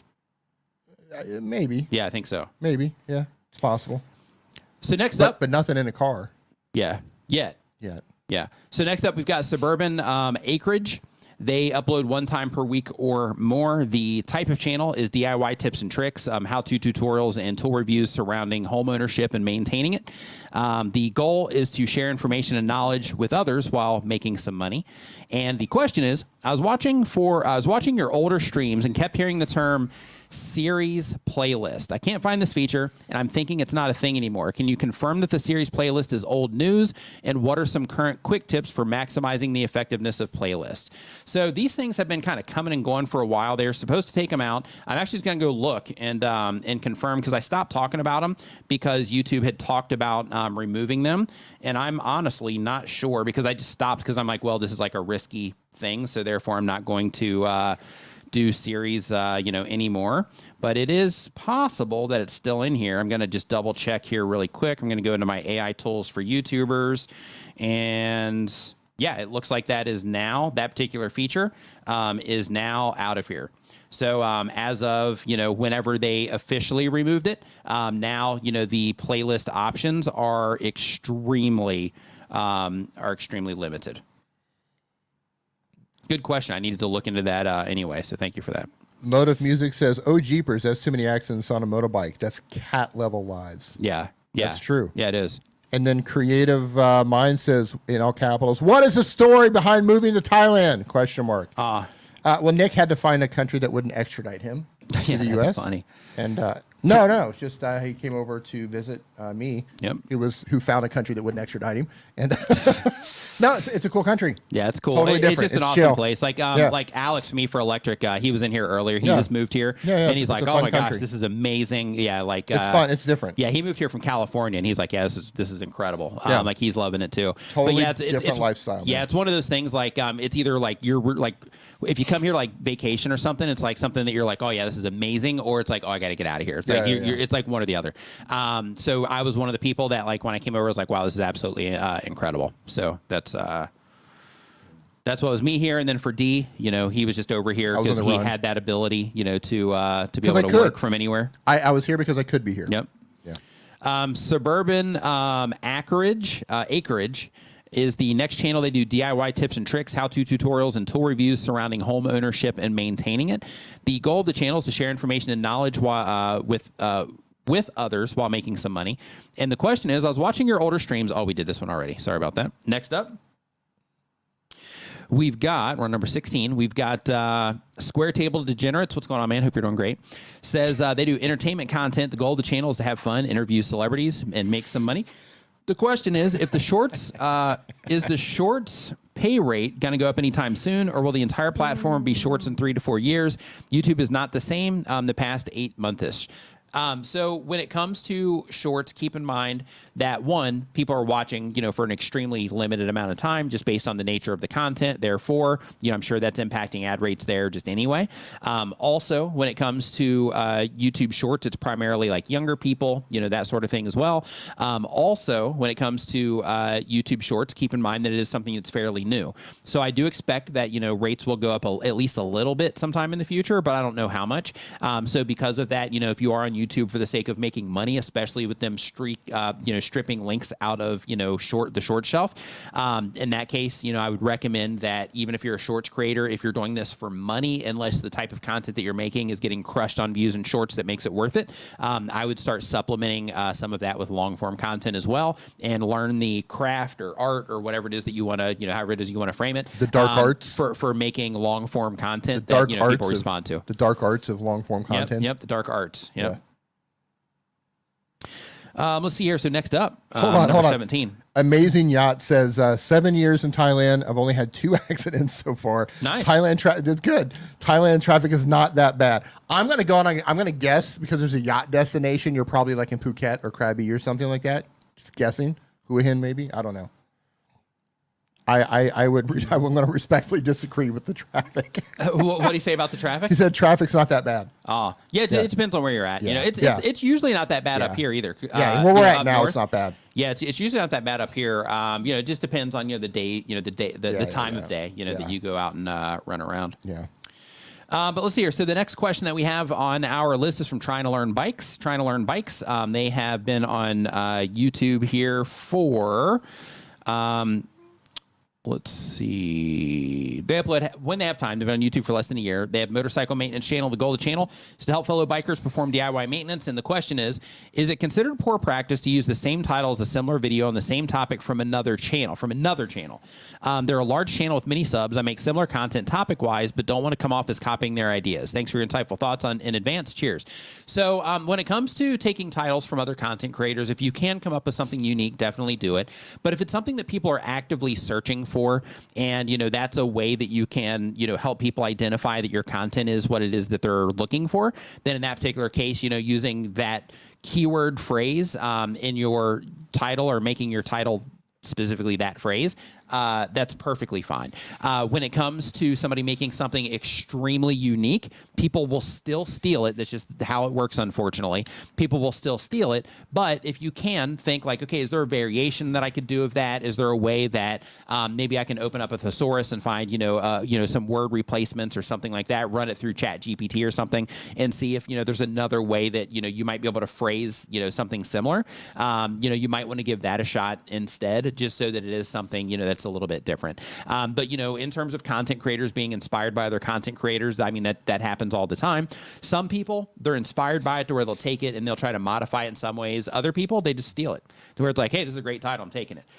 One common thing that, that everybody recommends content creators do, and I recommend this also, is if you look in other niches and like while you're just a user on YouTube, while you're interacting with YouTube as a viewer, if you are, getting served content and you're like, wow, that's a really good title, screenshot it, right? And think to yourself like, hey, one, why do I think it's a good title? Two, is there any variation of this that I might be able to do? Or is there a way that I can apply this to what it is that I'm doing? And then over time, when you start collecting a lot of those screenshots, or if you just take a note on it, whatever, then in that particular case, it gives you a lot of, I don't know if fodder is the right word, but it gives you a lot of, information about one, what you think good titles are. And two, it also gives you a lot of ideas to be inspired by when it comes time to, write your titles when you're thinking about your own video ideas. So quick question, unrelated. So Pixie Dust, go ahead. I was just going to say, and really quick, because I mentioned the notepad thing, just as a quick reminder, I just want to remind everybody, just in case you haven't been, introduced to this yet, there is a tool called Tube Spanner. That is a browser extension for YouTube. It's also like a website where you can make like, scripts for your videos and things like that. But with that particular browser extension, it allows you to take notes on content. So if you have not used Tube Spanner before, one, I definitely make sure you check it out at tubespanner.com. But when it comes to taking notes on other content, if you're watching YouTube as a viewer on a computer, it's great for having a notepad open to where you can say like, oh, I like how they did this intro, or to where you can just kind of keep those ideas and just kind of sketch them out. But anyway, you can find that at tubespanner.com on their browser extension. It has a notepad, and you can take notes on any video on YouTube, and it attaches the timestamps, and you can either download them, or if you go back to that video, the timestamps are there. So it's a really awesome tool. So just make sure that you check that out if you haven't yet. Pixie Dust Traveler says, Nick, what is your favorite thing about Thailand? Without giving it thought. Yeah. I think just the general lifestyle, like things are just more relaxed here. Like, things can be intense here too, like when it comes to traffic and stuff like that. But just like the day to day, like people, like I would say 99% of the interactions that I have are just like positive and just like relaxed and like, and all of that. The people just in general are, extremely friendly as well. And which, helps for that particular experience. But I would say just the lifestyle overall is the big draw for me. In addition to that, things are, considerably cheaper here than they are in the States as well, which is a win.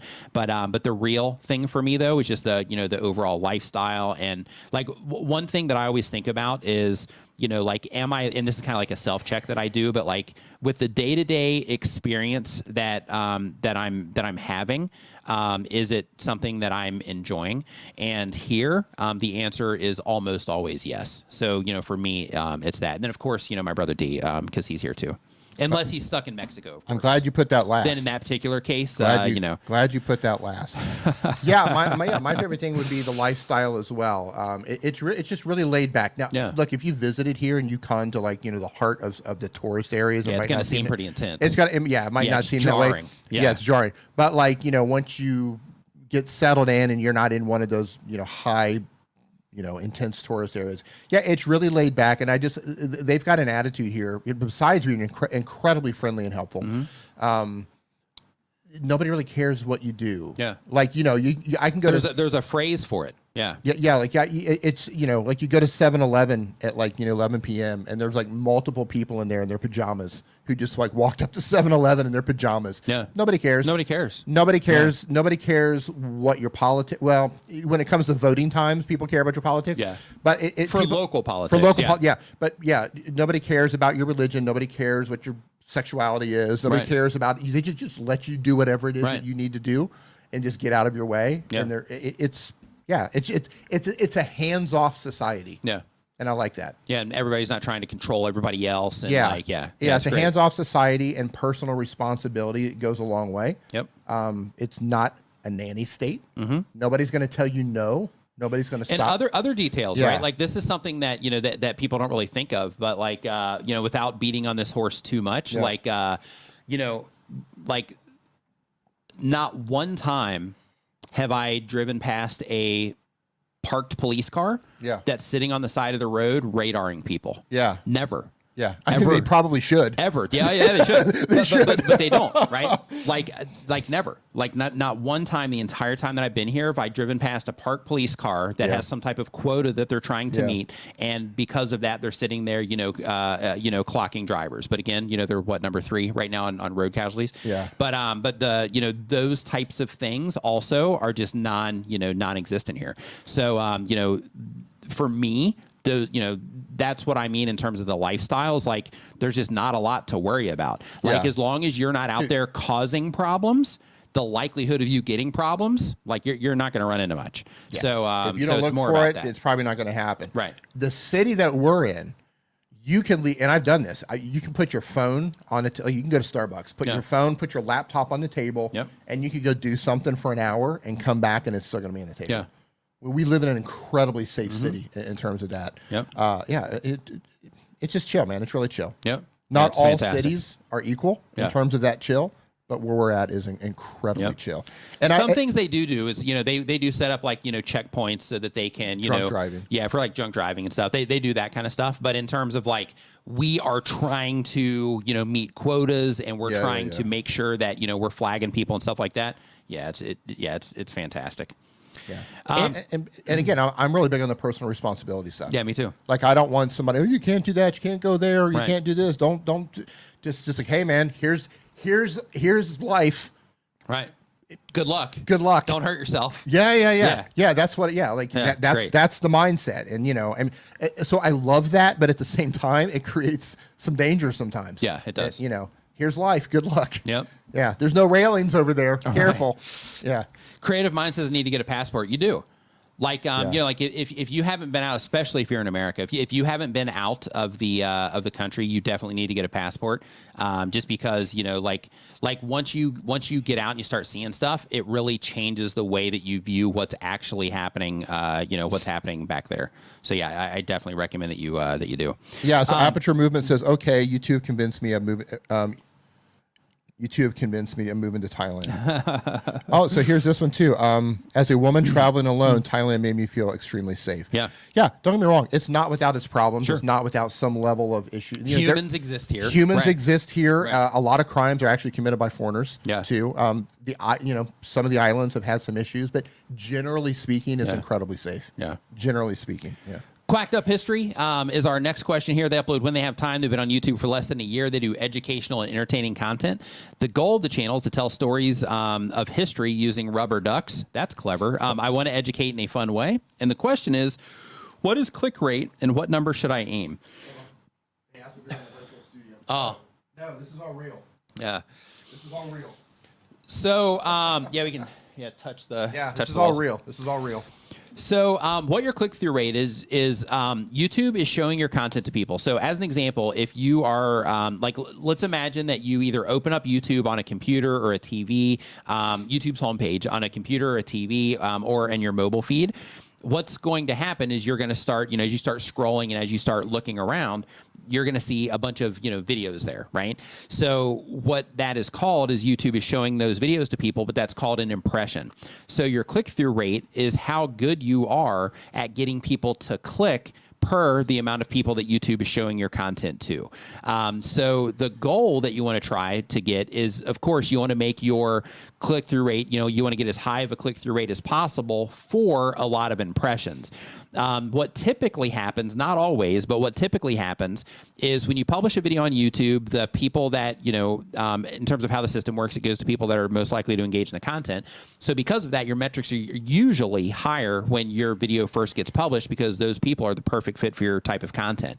And then from there, things can start falling apart a little bit. So with the more impressions that you get, or how, when YouTube's showing your content to a lot more people, it becomes increasingly more difficult to maintain a high click-through rate because there's a lot more people seeing it that are not an ideal fit for that content. So because of that, what you have to do is you have to start figuring out like what normal looks like or average looks like for your channel so that you can be like, hey, I'm this far in, it's been on YouTube for this many days. I've got this many impressions. This is drastically underperforming in terms of click-through rate compared to what it is that I average on my channel. Then that lets you know like, hey, maybe I might want to, change something about how this is packaged up in terms of the thumbnail or title. When it comes to what it is that you should aim for, on YouTube, the average is between 2 and 10%, but YouTube doesn't give us any impression information about where that 2 and 10% comes from. So one thing that you're going to see is a lot of content creators, when they're not getting a lot of activity on their videos, they'll be like, hey, what's going on? I have a really high average view duration. My click-through rate is like 10%, whatever. So what's happening there is, again, when you don't have a lot of activity, the people that are seeing it and interacting with it are that ideal fit, so it keeps everything high. But when you start getting into like hundreds of thousands of impressions or millions of impressions, that's where everything starts becoming a lot more difficult to maintain those higher numbers. But if you can maintain a higher audience retention and a higher click-through rate, as well as other engagement metrics, then in that particular case, that video is probably going to do pretty well. But click-through rate can make a huge impact on your video. So just as an example, the video that I just published on the AI backgrounds, if you saw that video, let me know here. But basically that particular video, and I've got tons of examples like this of, across, a bunch of different types of channels, but that particular video, the click-through rate on it was so high and it maintained such a high click-through rate, and the retention was just absolute garbage on that particular video compared to what it is that I normally get in terms of the drop off there. But I had a little bit of skipping around, and that skipping around does cause also can cause like bigger moments later in the video that can also kind of help everything get more impressions on it. But in that particular case, I had a period of time to where the thumbnail was doing like okay, but it wasn't that great. I changed it before we did a live stream. It started picking up steam. Click-through rate, went up considerably. And then from there, as I continued to get more impressions and more people continued interacting with it, my click-through rate actually went up as I was getting more impressions. And then it ended up, kind of stalling out in terms of the click-through rate, but the impressions continued to rise. And as the impressions continue to rise on it, I still maintained like a good click-through rate for a long period of time, and it's still that way. So, so in that particular case, the thing that's holding that entire video together is it's an interesting video. Topically, it's a popular topic in terms of just all the AI stuff. So a little bit of trend jacking there, so to speak. But the click-through rate in that particular video is carrying a lot of weight in that particular scenario. But there's also other things. So like some of the people, a decent amount of them, once they get to the end of the video, they're clicking into the playlist that I have there to see some other AI tools and things like that. So there's a lot of other variables as well. But the click-through rate in that particular scenario, it's carrying a lot of weight. And then another thing with that as well is it's not just the click-through rate on the thumbnail itself in terms of, was it the thumbnail? There's the thumbnail, but then there's also the auto preview. And in that particular video, the auto preview is pretty awesome because you see everything like changing around me and all that. So it's just interesting to look at. So when it comes to your click-through rate, it's just one element, but it is an important element because when it comes to your click-through rate, if you can't get like you can have the best video in the world, but if you can't get anybody to click on it, then nobody's going to see that video. They're not going to know how awesome it is.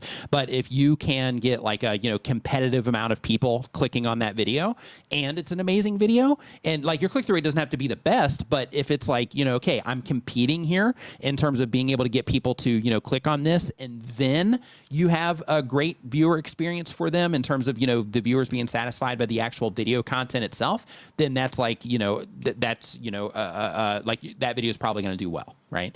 So because of that, just figure out what your averages are on your channel, across your content, so that you can identify when you're underperforming.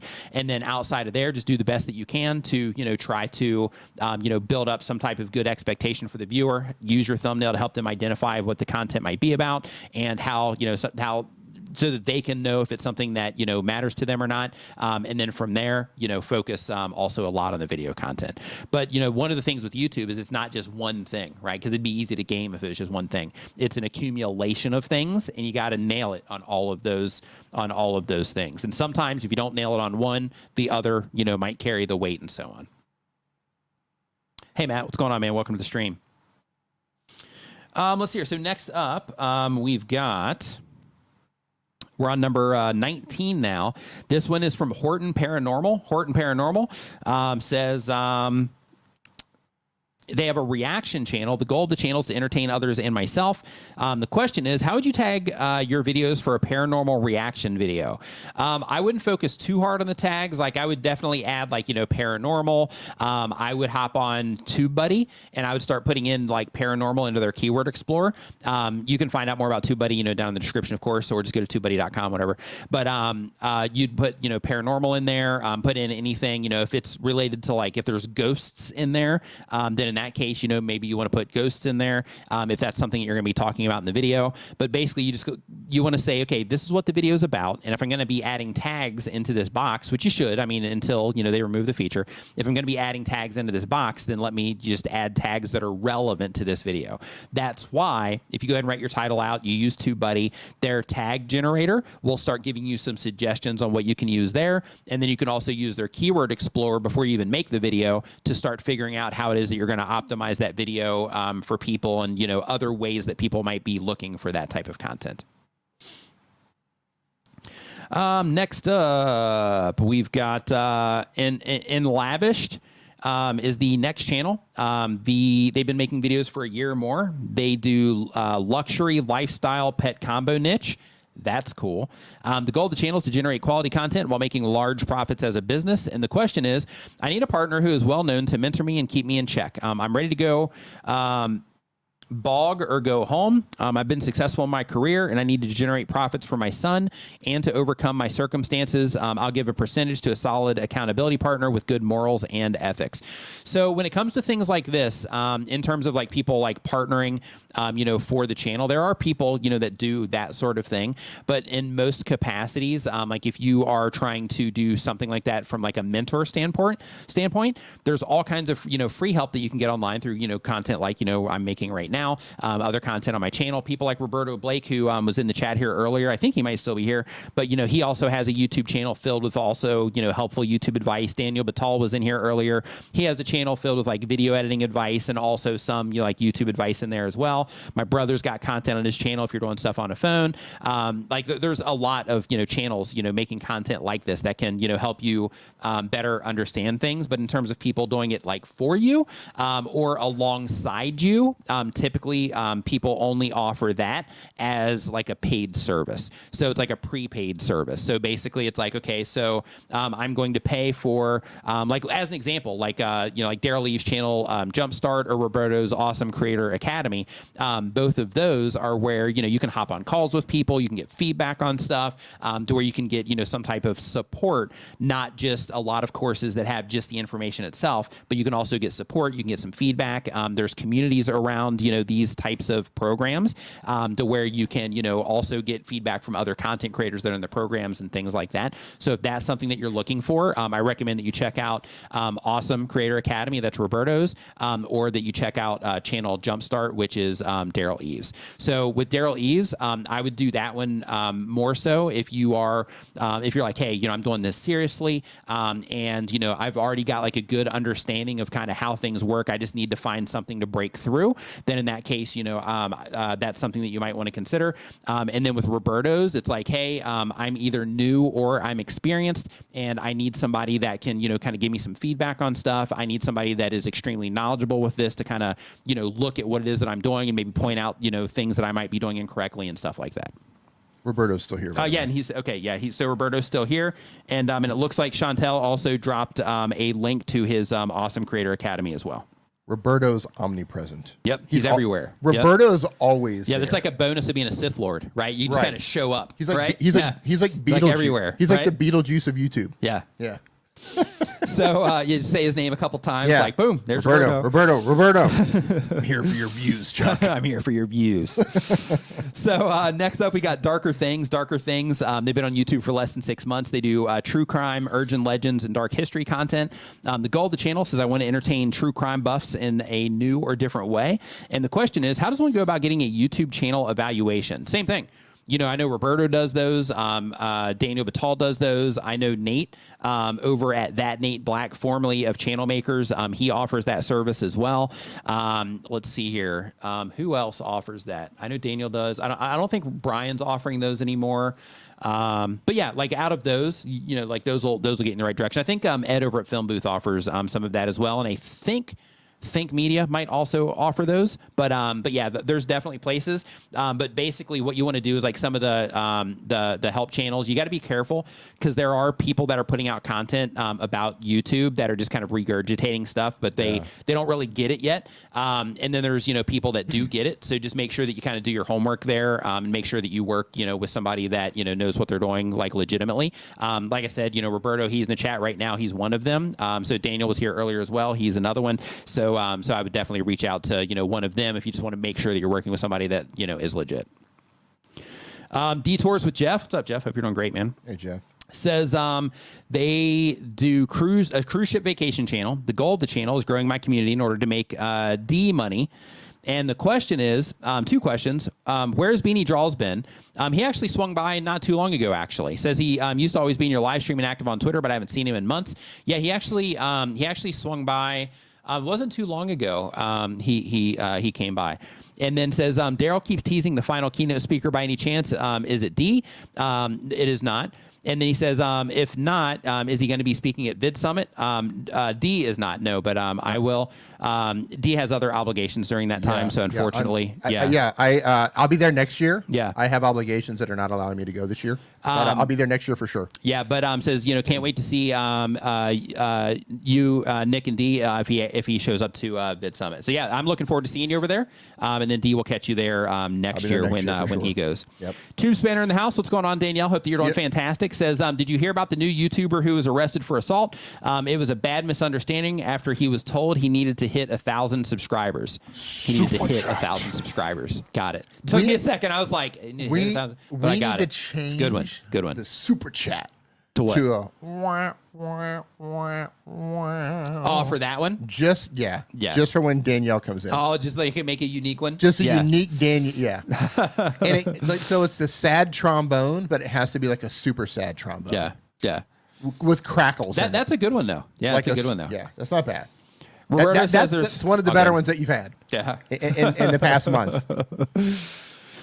Yeah, Roberto says, let's see here. There are quite a few people who take all of our free content and repackage our stuff as courses. Yeah, unlike Udemy, stuff like that. Yeah, you gotta be careful out there. So we don't know who's keynoting this year? Not yet. I think he's announcing it this week. Is he? Yeah. Who do you think is going to be? Well, it's the last keynote because he's got other people in there, and I can't think off the top of my head who they are. But he's already got some. If you go to vidsummit.com, you'll see him there. I have no idea who it's going to be. But he's like, it's like everybody's going to freak out when they know. How do you know it's not going to be me? Yeah, it might be. You know what? It might be. I might walk up on stage with my play button. Yep. Like stolen from your house. Right. Yeah. Yeah. All right. Thanks for coming. Got it. Yep, and then just like walk off. That was it. So Hobby Genix is and our then next I break question. yours in half. They throw it to a tree chipper right in front of everybody. Yep. They upload when they have to. I just order another one. I'm not like, like I don't care about that. Like, because you got it in the first place. Right. But even if I didn't, you don't care about it because you got it in the first place. But I would just order another one. Because I would be you like, got okay, it well, in it's the not a big first deal. place. Right. No, but I would just say no. I would. I would just be like, No. oh no, it got lost in the mail or lost it or whatever. I would just order another one. No. Yeah. My first I would. no, I would. Oh, I do know you lost it? Me that I would. I know. No, you wouldn't. I would. Crafting and hobby says the goal of the channel is to. You just dismissed that. Says my goal. I would just order another one. I would. No, you like yeah, it's like you would be in the like if you want one, you can just order another one. Like that's what that's. I wanted the one. So I wanted the original one that was sent to me by YouTube. If I have to purchase it, if you have to purchase it. It's never sent by YouTube. It's sent by the awards company that actually makes them. And that same exact company would be the same people that sent it. You got to purchase it. Anyway, my goal is to be the channel people are most excited to see a notification pop up from. And the question is, in your live stream with Daryl, he said identifying the videos that convert new viewers to returning videos is important. How do I identify that? So if you look into your analytics and you look at the video level and the channel level, you'll see your new and returning viewers coming in. So what you want to look for is, like, when you publish your content, you want to look for spikes in the new viewership, and then you can see that later in the returning viewership. Chat, I need your help. Is it the same if you order the second one? So Corin says, I'm with you, D. It's not the same. Yeah, I mean, Roberto says just order a copy of your button. He said order two. Yeah. It's a little bit different. Like, Roberta, do you remember when they sent you your the first draft of your book? Like, you probably, like, your first book, you probably still have that. It's like a business earning your first $1 and you frame it and you put it on the wall. But it's you can earn more money, you earn more dollars. Yeah, but that's the first one. You just make more. Parker Green, they've been uploading for less than a year. The type of channel is food, travel for LA and Vegas. The goal of the channel is long-term, create a full-time career out of it, short-term to share information I always thought would be useful. And the question is, I have a video with a decent number of views, but not one of my highest, but it has a very high rate of new subscriptions per viewer, driving most of the subscriber growth on my channel. Why is it not recommended more? How could it be replicated? So if you have a video that's doing well, in that particular case, people are responding to it. So what you want to make sure that you do is you want to study that particular video, right? So you want to go in, you want to look at how you started the video, after you started the video, after the first, 5 seconds, 10 seconds, you want to look at the next 5 and 10 seconds, study your audience retention report, see if there's any places where people, rewatched parts, see if there's anything that people skipped to, and note down all of these things, and then apply it to the next piece of content that you publish. Read the comments on that video, see all the feedback that you got from it, see if there's stuff where people really loved certain aspects of it. Also look down in the comments and see if there's stuff that people didn't like about the video, or things maybe that you might have missed, those sorts of things. And then of course you try to replicate something that is similar, or just something that the people, if that video is still thriving, something that those people that are coming into that particular video would be very likely to watch next based on their proven interest in that video that they are currently already responding well to. So Doug got you on a technicality here. What do you say? If I buy a new one, it doesn't come with the letter signed. It doesn't come with the letter. Yeah, so it's the authenticity of the letter too. Yeah. Right. Okay. Signed by the CEO of YouTube. Okay. Like, that's a big deal. It is. It right? is. It I is. got a letter from the CEO of YouTube. It is. It is. So there you go. Thank you, Doug. Doug's got my back. Ned Media says they upload when they have time.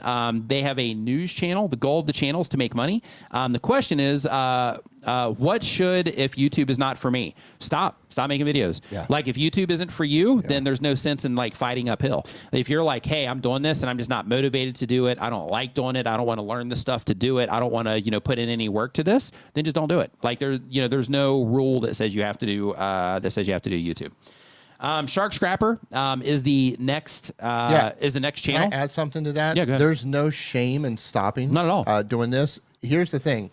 You might be really good at something else, and you're wasting your time on YouTube. Right. You might be the best podcaster the world doesn't know about yet. Right. You might be amazing at the best Lego builder ever to walk the face of the earth. Or you might be a TikTok star waiting to explode. Mm-hmm. Like, you don't know. So if you're just not feeling YouTube for whatever reason, try something else. But what I urge you not to do is don't quit because you've just been at it for maybe a couple months and you're not seeing the growth that you expect. right? This is hard. This is not easy. There's a lot to learn. We have to wear a lot of hats. Yep. This takes time. This is a slow process. So don't quit because it's moving slowly. Shark Scrapper is the next question. He uploads 1 time per week or more. He's been on YouTube for a year more. Looking forward to hanging out with you again at Vid Summit, man. Says he does edutainment content. The goal of the channel is to promote scrapping, recycling, and to make some money. The question is, I've been live streaming since January with no troubles. 2 weeks ago, I started having trouble with my audio. I use StreamYard, and my physical setup is a Sony ZV-E10 with a Rode mic connected to a desktop PC and 2 screens. When I screen share, go to the second screen, my audio starts to break up and crackle. If I go back to my primary screen, it clears up. Any ideas on how to fix this? Man, I don't know. I got some. Okay, so I used to have this with my Focusrite, to where like there would be some things that would just trigger it, and I could never figure out why. Yeah, so there's some things that'll just trigger it and cause that to happen. So I would recommend turning off all the plugins in your browsers.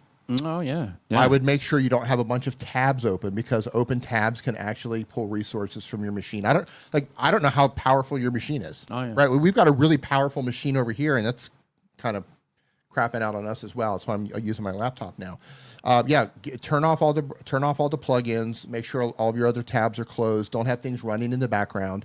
Like, really strip it down. You know, open your task manager and shut off anything that's running in the background that you don't need. So when you go live, the only thing that's functioning are the features that actually need to be running. I would try that first. Yeah, absolutely. Yeah. And also, like, I would just test things. Like, this might not even matter, but I would also go into like your settings for your browser and just experiment with turning like your hardware acceleration off and see if that makes a difference at all. And then, you know, turn it back on, obviously, if not. But like, I would experiment with that sort of thing as well and see if you can find anything there. I had a similar problem with my Focusrite that I used to use. With that, basically, the 2x2. Yeah. Like, sometimes it was flawless, and then other times, using the same software and everything, it would just be like crackling all the time, and I'd have to restart. It got to the point to where, because it was during the time when I was doing the podcast with Owen. Okay. And like, there were some times where I'd have to be like, hey, I'm just going to completely restart everything and come back in. And then when I would restart and I would come back in, which makes me think that your idea of clearing out like the cache and the browsers and stuff like that might be helpful. Right. But when I would come back in, then everything would be like, okay. So, you know, in that particular case, while you're streaming, you know, you're not necessarily going to be able to restart.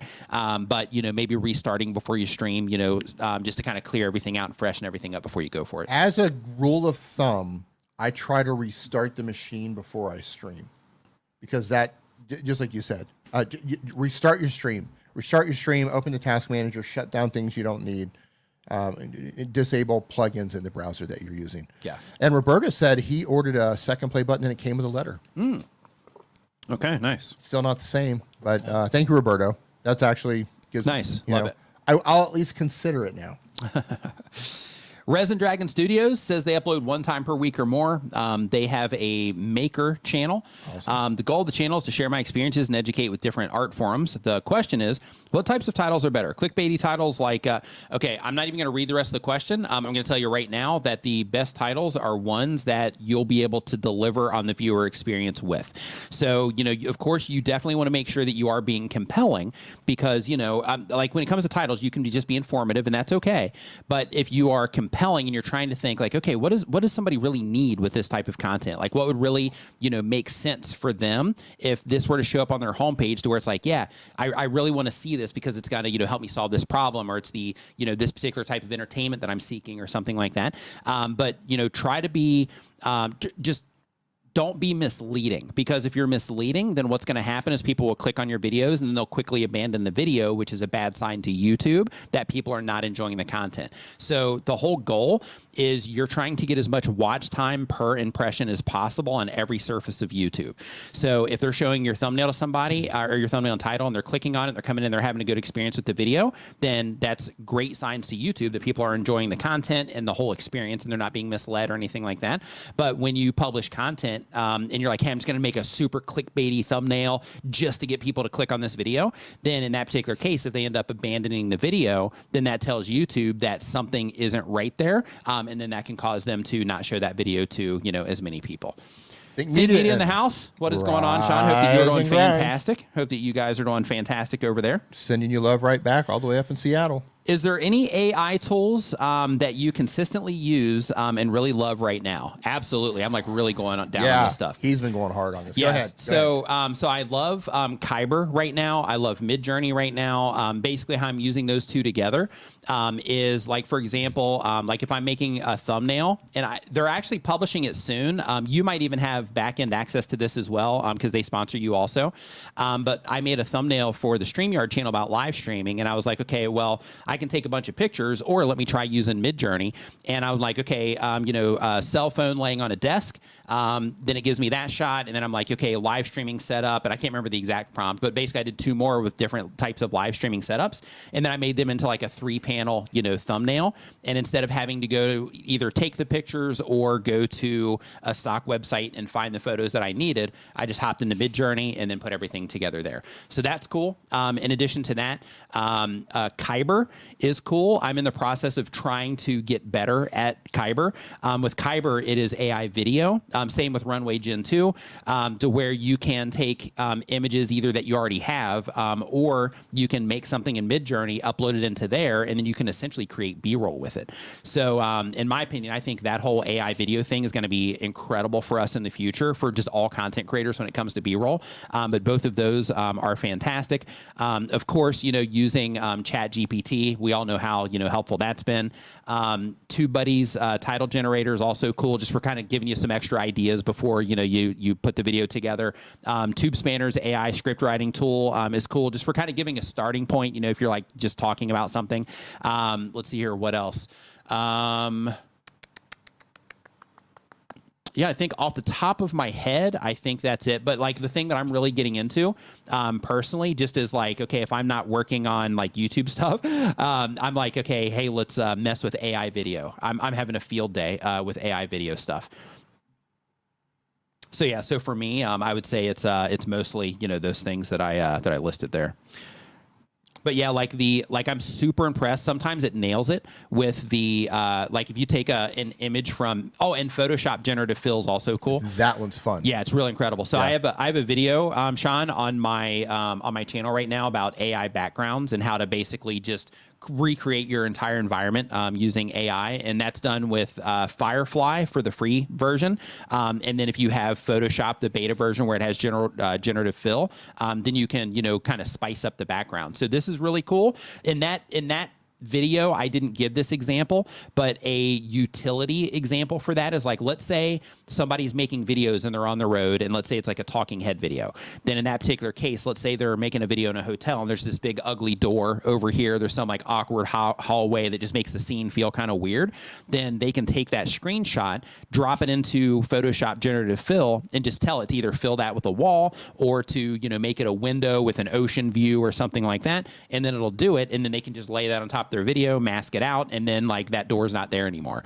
For vloggers that are outside doing stuff, it's also really cool for those sorts of things as well, to where you can actually just create objects that are there that aren't even there at all, which is also really cool as well. I use ChatGPT on my phone almost every day. Yeah, almost every day. Not unrelated to YouTube. Yeah, just like emails or whatever. Brainstorming just like, what stuff. Does this mean? Explain this to me like a 5-year-old. Right. Right? Like yeah. I ChatGPT on my phone every day. Resin Dragon Studios is our next question. They have a maker channel. The goal of the channel is to share my experiences and educate with different art forms. The question is, what types of titles are better? Clickbaity titles like, we did this one already. Okay, next up. Number 28, cruising through these. We've got Apocalyptic Retrospective. All right, you had me at hello. Had me at apocalyptic, right? Yep. The goal of the channel is Walking Dead, or the type of channel is Walking Dead commentary. The goal of the channel is to build a community. And the question is, are weekly newsletters / email lists worth building? I want to stand out in the community space, and I don't have a ton of time being a single mom. A blog seems overwhelming, but I have design experience. Thanks a lot. Yeah, if there's a reason for people to sign up to the newsletter, absolutely. People still respond to newsletters. In some cases, they respond at a very high level to newsletters. But the win when it comes to newsletters and email marketing in general, or any off-platform community that you build, is that when it comes to newsletters, it gives you the opportunity to actually own the connection that you have with your audience. So, when you're making YouTube videos and you're publishing content to YouTube, you're kind of at the mercy of their recommendation system, right? And let's say that somebody might still be interested in your content, but let's say that they for whatever reason, they've just been watching a bunch of other stuff. And because of that, let's say they've prioritized some other content over yours the last handful of times that YouTube has shown them your stuff. And because of that, YouTube just kind of limits the amount that they're, getting your content and put in front of them.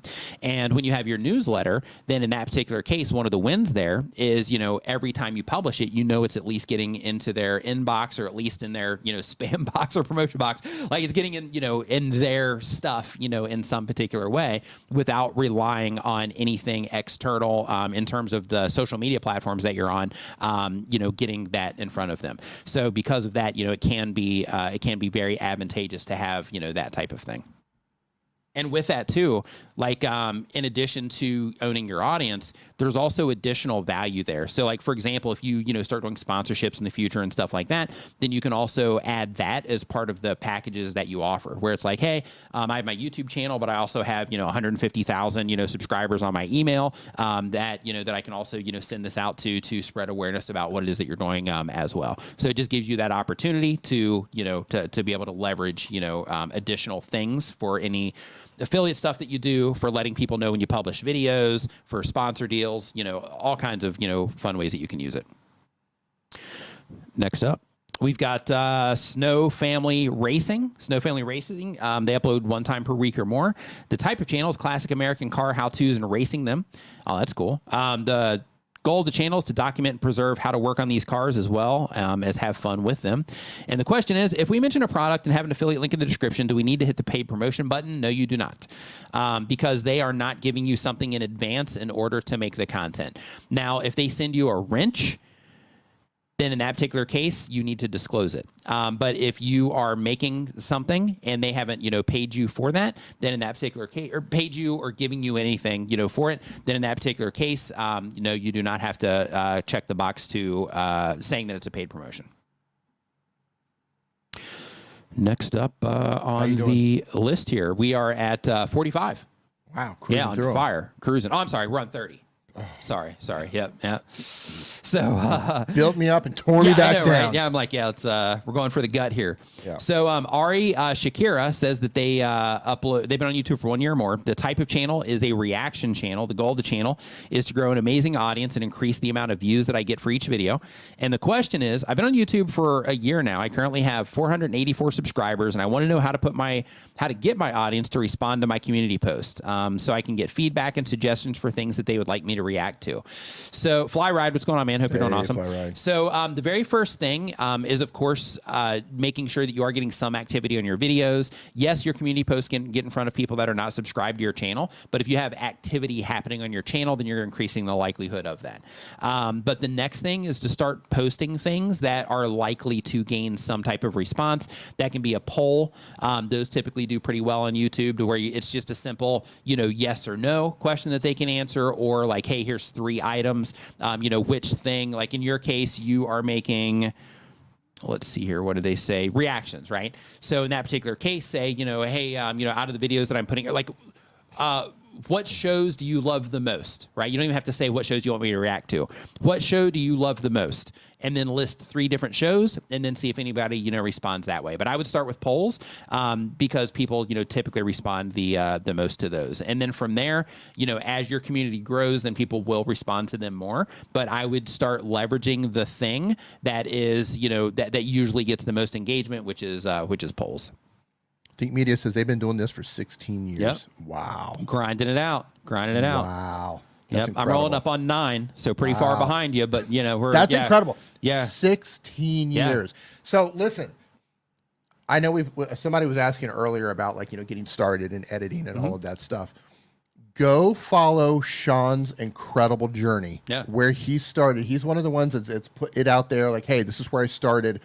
This is where I'm at now. His journey through this and where he started, and it's incredible. It is. You go follow and watch Sean's journey. Go watch his first videos, and then look where he's at now. Yeah, and that comes with doing the thing over and over and over. Yep. That comes with doing it for 16 years. Right.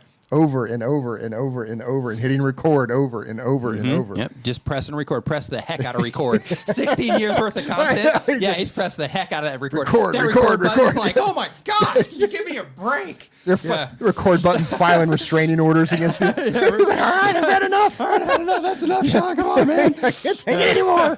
I'm on already. I'm on. I'm recording. Yeah. Fine. But no, for real though, it's an incredible journey to see where he started, and I love that. Marquez Brownlee is another one. You know, Mr. Beast is another one. You know, you go in, you sort through their old videos, look at the first ones. It's just like wow. Yeah. But it adds, gives you perspective. Yeah, it does. Right? Like, wow, this is where they started. This is probably where I'm at now. Right. And now look at where they're at now. Yep. Yeah. Absolutely. Denise Smith Creative is our next question here. They upload 1 time per week or more. They do watercolor knowledge as a type of channel. The goal of the channel is to get monetized. And the question is, I think I need to go live to get more viewers and subscribers, but I need more information on the steps to do this in one video. I can get a few things here, a few things there. It seems that that's the case on a lot of subjects. Where's the all-inclusive step-by-step how to go live on YouTube? Should I go live for 10 minutes or 30 minutes? Help. Thank you for your help. I watch every week. Maybe there's a video out there and I'm just missing it. I do only watch Nick and StreamYard and Think Media, vidIQ, and Daniel Batal, but I'm willing to branch out to others if they're giving good advice that I can understand. So I would definitely hit, if you're already watching all of us and you're not finding what you need, you might need to watch a few different videos in order to get what it is that you're after. But I would definitely check out Luria over at Live Streaming Pros. She focuses on live streaming as well, so you might want to check her out. You might find something there, or just hop into YouTube search and go, hey, how to set up a live stream step by step, and then there'll be some results there, and just start digging into them, see if you can find exactly what it is that you need. But really, it's like in terms of step by step, it's not that complicated if you're using the right stuff, especially when you're first getting started. So if you're using something like OBS, it can be pretty overwhelming at first because the interface is confusing. You have to kind of tinker a little bit in order to kind of figure it out. But when it comes to something like StreamYard, it's just easy. So basically, it's like, okay, I connect a camera, I connect an audio source, and then I connect where it is that I want to live stream to. And then I schedule the live stream, which is similar to filling out the details of your YouTube videos. And then I schedule it, and then I just log into StreamYard to just start the whole thing, and I hit the big red go live button, and I go live. So they make it really easy to have your first streams. If you're interested in that, they do have content, because you're already watching StreamYard's content anyway. They do have content over there sharing, like how to use their stuff to get your live stream started. So I definitely recommend that you check that out as well. Yeah, in terms of how long you stream, how long are you comfortable streaming? What's the turnout going to be? One of the things. And what are you offering too? What are you offering? Yeah, like I don't know what you're actually going to talk about, but if you're not used to going live, you know what? Write something down or make notes on your iPad or your phone and just say, okay, I'm going to talk about these 5 things, and give yourself some bullet points. That way, if when you go live, your brain kind of turns off, right? You have those brain fart moments. Is that what happens when you go live? You have something that'll keep you on track, and just go live and treat it like a video. Go live, start with some sort of a hook to let everybody know what you're talking about. That's for the replay. Yeah, that's for the replay, and just start talking about those things that you have in bullet point format. And if people show up and start interacting with you, that's cool. If not, treat it like a video, right? And end it. Don't overthink it. Just get out there and do it. I made the mistake of waiting. I think I waited till I had like 10,000 subscribers to stream by myself. I was already streaming with you at the time on my channel. But you get started streaming because there's a lot to learn. You got to learn the gear. You have to learn how to keep the conversation moving. Things are going to happen. You're going to have technical difficulties. So yeah, just start streaming. You'll figure it out. Don't make it longer than it has to be. You can go live for 15 minutes. That's fine. Go live for 10 minutes if you want. That's fine. Whatever works. You'll figure it out. So let's hear. Paul's Art World is the next channel. They've been on YouTube for a year or more. The type of channel is about my art, my life as a gay man, and LGBTQ questions, and says, I love video editing, and I hope to make a nice and interesting gay channel, especially for the older gays. And the question is the rumor true that gay, the word gay, are not very welcome on YouTube? What do you think of that? Here's what I think of that. I think that it's probably likely that you're probably going to get some hateful people that will come in and kind of interact with it and try to, kind of troll you and whatnot. So be because of that, I would make sure, like YouTube has a feature called the blocked words list. I would make sure that you take advantage of that feature in order to find it. You just go down, if you are on a computer, down on the bottom left-hand side of your screen, you're going to see like a little gear looking icon for it's a settings icon. Click into that, and then a dialog box is going to come up. On that dialog box, you're going to look for an option that says community. When you click on that, then when you scroll down the page at the very bottom or almost to the bottom, you're going to see an empty box that says blocked words. There, you can put in anything that you anticipate people are probably going to see, probably stuff that you've already dealt with online. Take all of those things and put them into that box, and then what's going to happen is when somebody does say those types of things in your live streams or in your comment section of your videos, then YouTube is going to automatically capture those and put them into a held for review section on your channel that if you don't want to, you don't even have to go look at that stuff ever. So, excuse me. So you have that. And then in terms of like the channel name, to my understanding, I don't think that it makes any difference if that's in your channel name or not. Same exact thing with your title. In fact, I mean, if I just, call it what it is, I would think that YouTube would probably be cautious about putting any type of limitations on a channel that included those things. Yeah, I would agree. Just based on the possible blowback that could happen if they did. So, so because of that, in terms of the channel names and stuff, I think that you're okay. You might want to just to be on the safe side, maybe just send an @ if you're on Twitter, send an @ to Team YouTube on Twitter and just kind of confirm that. But I really don't think you're going to have any issues with the channel name. I think the issues that you're going to have are going to be more likely based on like trolls and just, negative, hateful people coming in and interacting with what it is that you're doing. Yep. Let's see here. So next up on the list, we have Coach Sherry. Yeah, the blowback from that would be enormous. Yeah, if something were to come out, if it was detected that, yeah, like, hey, we found out that uses, YouTube is suppressing this sort of thing. Yeah, it would the be blowback massive. would be enormous. Yeah, I don't know if they'd recover from that. Yeah, that'd be a doozy. That'd be a doozy. Yeah. But Coach Sherry is the next question. She does daily content. She's been on YouTube for a year or more. It's a lifestyle and professional development channel. The goal of the channel is legacy and business. And the question is it better to create lives as a podcast or just keep it as a live? So if you want people to be able to access it in YouTube Music, then in that case, make it as a podcast. If you're doing a live stream and it's a long live stream where it would be something that people don't have to visually participate in, to where it's something they could listen to in the background or they could listen to while they're out, taking their morning run or something like that, then in that particular case, definitely do it as a podcast. Because if you do it as a podcast, then in that particular case, it just opens you up for more discoverability on the platform. So I would definitely do it as a podcast if it's something that you can listen to in the background. But let's say it's a podcast where you are, like, let's say you're like, okay, hey, we're going to take this watch apart and, I'm going to show everybody here how to take this watch apart. We're going to get into the details of it and blah, blah, blah. Then in that particular case, if it was a more, a stream that's more visual in nature, then you might want to reserve that because, they would need to visually, watch it as well, which they can do in YouTube Music. But the thing that I would just kind of cater to there is people that are more listening to what it is that they're having. So Fretboard Diaries says their blocked words list on YouTube is filled with politicians' names from both sides. No need for politics on a music channel. Yep.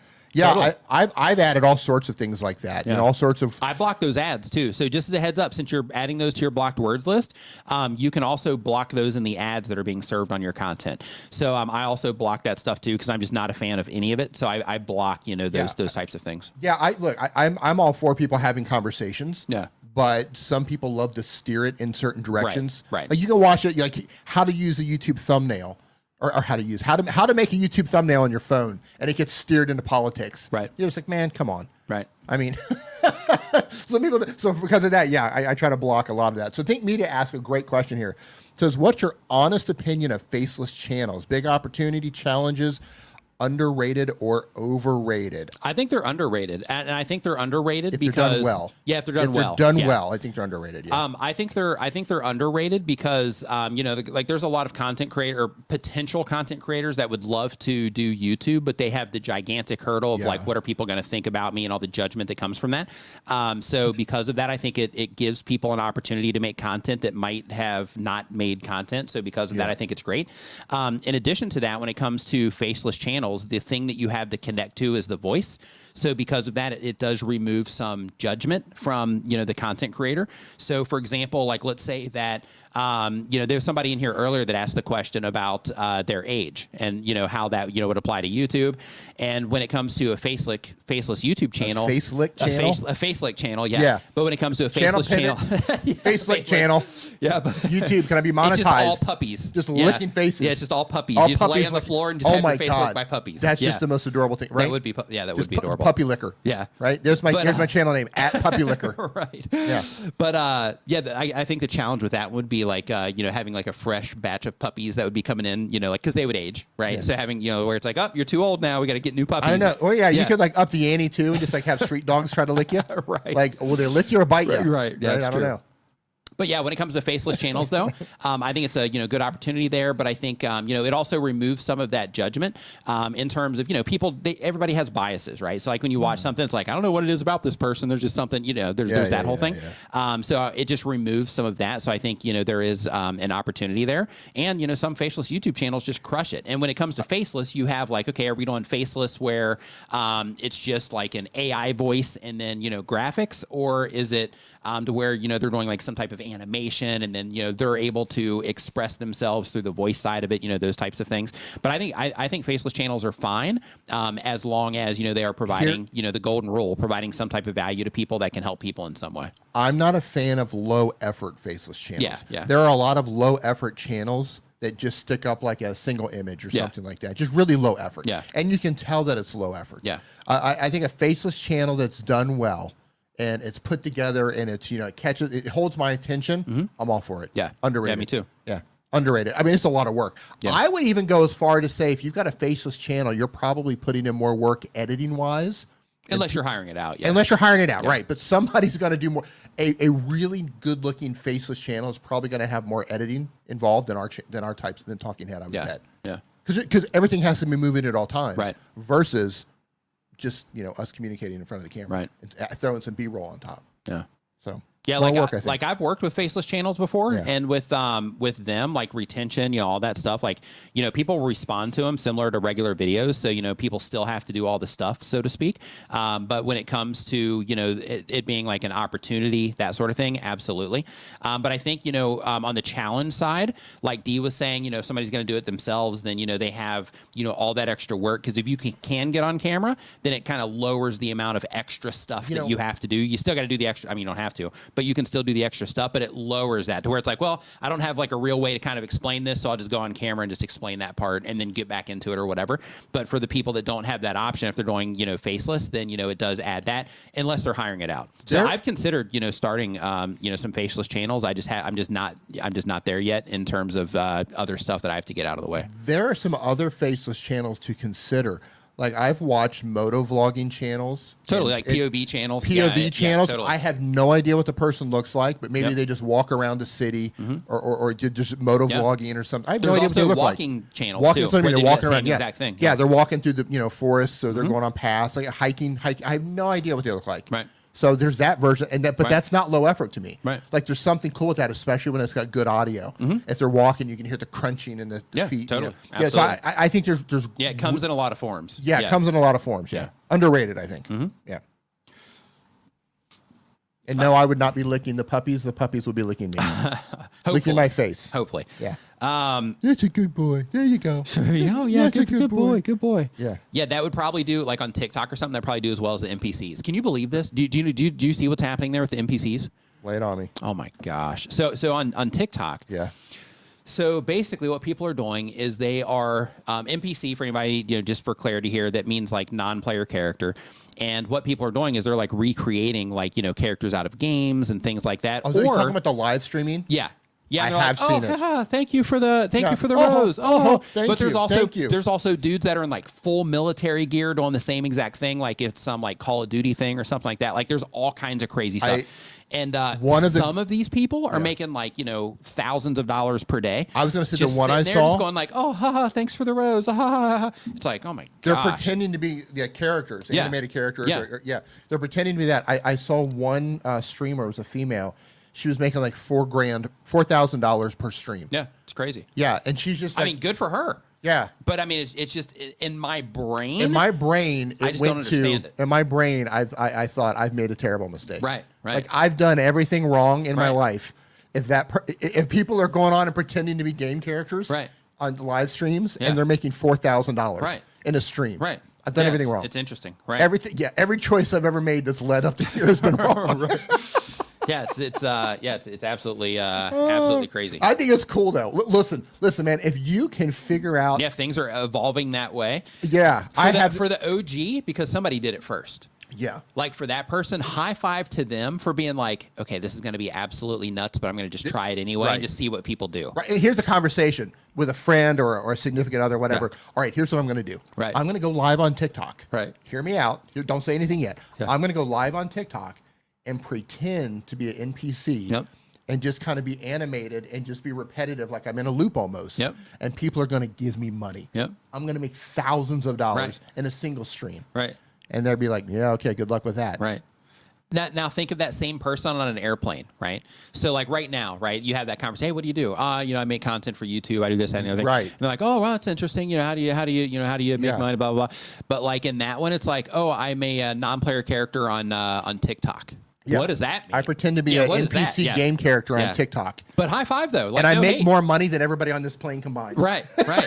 Yeah, I made more. Yeah, right. Yeah, it's crazy. Like high five to them though for doing something out of the ordinary and coming up with something for the OGs, coming up with something that people responded to in that way, right? Like high five. That's it's awesome. Yeah, I'm not knocking it. But, I think it's weird. Though. I think it's weird. I think it's amazing though. Yeah. Like if you and by weird, I mean I don't get it. Like for the viewers. Oh. Like I've clicked. I mean I won't lie. I've clicked into them, but like I would never donate to something like that, right? It's like okay, so if I give this person a whatever this thing is and I pay for it, thank you. Then they do Thanks that for the strawberry. Right.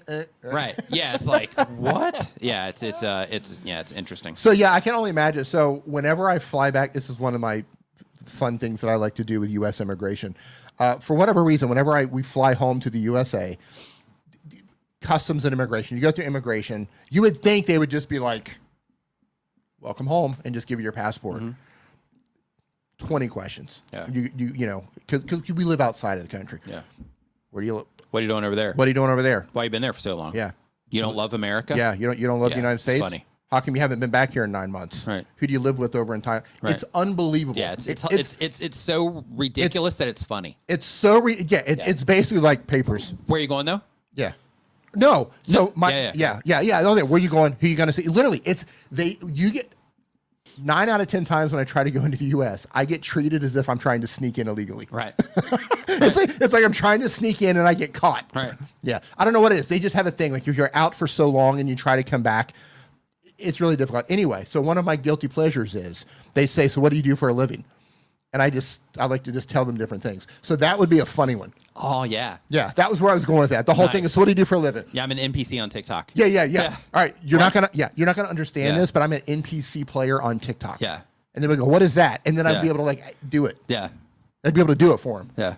And then just hold up I made like $7 million last year. Yeah. Just going, Yeah. Thank you. Yeah. Hey, really quick, legal-minded friends, Karen Cole says, I'm so nervous live. So that's normal. Like, don't I can't say don't worry about it, right? But just understand when you're live, some of the things that you are concerned about while you're live are things that we've done hundreds and hundreds and hundreds of live streams, and it's still to where we'll have tech problems, we'll say the wrong thing sometimes. I'll be kind of delivering some information and I'll just completely lose my train of thought. Sometimes your energy might not be where you want it to be. All of these things happen. But the wonderful thing about live streaming is that because it's such a different experience than video, the expectation is different because people understand that you're live. So because of that, when those types of things happen, people just kind of roll with it. It's not even, a big deal. Nobody takes it to where it's like, oh my gosh, I can't believe that person forgot what they were, talking about or whatever, because everybody's human that's watching. Hopefully everybody's human and everybody understands those types of things. So, don't let it get to you too much. I know it's easier to say, right? But don't let it get to you too much, and just understand that, any of the stuff that goes along with streaming, in terms of tech problems and forgetting stuff and things like that. Like it happens to everybody. Yeah. You have to, there has to be an element where you just, of just letting go. Like you have to be like, okay, I'm going to go live. Whatever's going to happen is going to happen. I'm going to do my best to hold it all together. Yeah. But things are going to happen. Yeah. Things are going to happen that will be out of my control. I'm going to say the wrong thing. I'm going to give someone the wrong advice. I'm going to mix things up and accidentally say the wrong thing. I might not have an answer to something. If somebody asks me a question, I might trip over my words. Yeah. I might, there's a million things that can go. You just have to be okay with it. Like, and also get comfortable saying like if you are, because you're doing legal minded stuff or you're doing legal stuff, it looks like just based on your channel name. So, another thing too is like, don't feel like you have to know everything. Like if you don't know, just say you don't know. Because, when people are coming in there, like they're going to appreciate the things that you do know. But if you don't know something, they're going to appreciate it just as much if you tell them that you don't know. Right. Yeah. So because of that, like, don't even worry about that. But she says that she 100% cannot manage the technical part. That's where, tools like StreamYard come into play because it's just easy, to use. But when it comes to like, the computer and the connection to your microphone and cameras and stuff like that, just, keep working with it and you'll get more, you'll get more used to it. But it can be, intimidating because there is, a lot, or there can be a lot of moving parts. Yeah. Just get comfortable with it. Get comfortable with making mistakes. Yeah. Because it's going to happen. Absolutely. And that's okay. And that's part of the thing that makes live streaming so cool, because the fact that we are human, the fact that we joke and have fun and, that's what makes it a live stream. Right. Right. Plus you have that interaction with your community. If you didn't have all of those things, it's just like a video. Right. It's a video. It's imperfect, and that's okay. That's it. It shows a side of you that's like that. That's the unedited human side of you. Right. And people really resonate with that sort of thing. Yeah, it's great for community building. Yeah. Because there's like when you edit videos, I'm not saying you, but like when people edit videos, like it's typical for people to cut out their ums and ahs and like little imperfections and in some cases re-record a part of the video because you might be able to say it in a more concise way or whatever the thing is. So like the product, the end product that you give when you have a video published, it's a lot more like polished, and there can be parts of you that kind of get stripped out of it through that polishing. But with live streaming, like people just, they get it. Right. So just embrace, if you're doing it, like embrace it, keep practicing and you'll get more comfortable over time. So Resin Dragon Studios, because we were talking about the NPC people on TikTok, they said, but there's no longevity in trends. It can be a springboard though. I was just going to say, think about it differently. Number one, early bird gets the worm. Right. Right. If you're part of that early, if you're an early adopter on those trends, you might not need longevity. You might not need longevity. Number two, it's a springboard. How many people get caught up in trends and then actually do have a long career because they're continually able to pivot? Right. Okay, trend is over. Now let's do a new one. I can pivot into something else. Yep. Yeah. So, hey, you want to give away a Bid Summit ticket? Oh, my goodness, I forgot about that. Yeah, yes, I do. Give me 1 second. I'm going to pull that up. Where you're going to use the StreamYard giveaway I've got it up already. Well, I'll share it on mine. Okay. Give me 1 second. We're going to type in... all right, I'm going to share this up on the screen. So type this word into the chat. Let's see, share tab audio, turn this off. Here we go. Type the word Vid Summit. Okay, wait. Oh, that's okay. Yep, that's fine. Please only type that word. Please only type that word if you can make it to Dallas, Texas, October 3rd through the 5th. If you cannot go, then please don't type that word because you might take away the opportunity from somebody that can go. So please don't type that word if you cannot make it to Dallas, Texas, October 3rd through the 5th. Right. Only if you can go. Yeah. Change this down. Only if you can go. Look at that. It's a weird crop that way. Only if you can go. Look how small we look on there. Instead of having like the individual shots like that. Yeah, right. Yeah. Yeah. That's crazy. Yeah. So we're up to 32 entries right now. So we'll let a few more come in and then we'll draw it. Okay. Whoopsie. Where are we going? There we go. So just in case you're not familiar, just, if you're just joining the stream or something, or if you haven't, ran across this information before, Vid Summit is a conference for content creators, where, content creators go there to help other content creators, right? So you have some of the biggest creators on the platform go there and they give presentations. They also talk to people in the hallways and all of that. A lot of the events around this kind of stuff, they actually kind of rope off, the popular creators. With Vid Summit, it's not like that. Instead, everybody just kind of mingles, with everybody else in the crowd and all of that, which makes it a really, awesome, an awesome experience for, for content creators. So because of that, make sure that you you check it out. Even if you don't win, you can get more information at vidsummit.com about what it is. But it's amazing. I know. The situation that we're going through right now. So there's a YouTube channel, and you can actually look up her channel right now. Her name is Natalie, and her YouTube channel is called Designed to the Nines.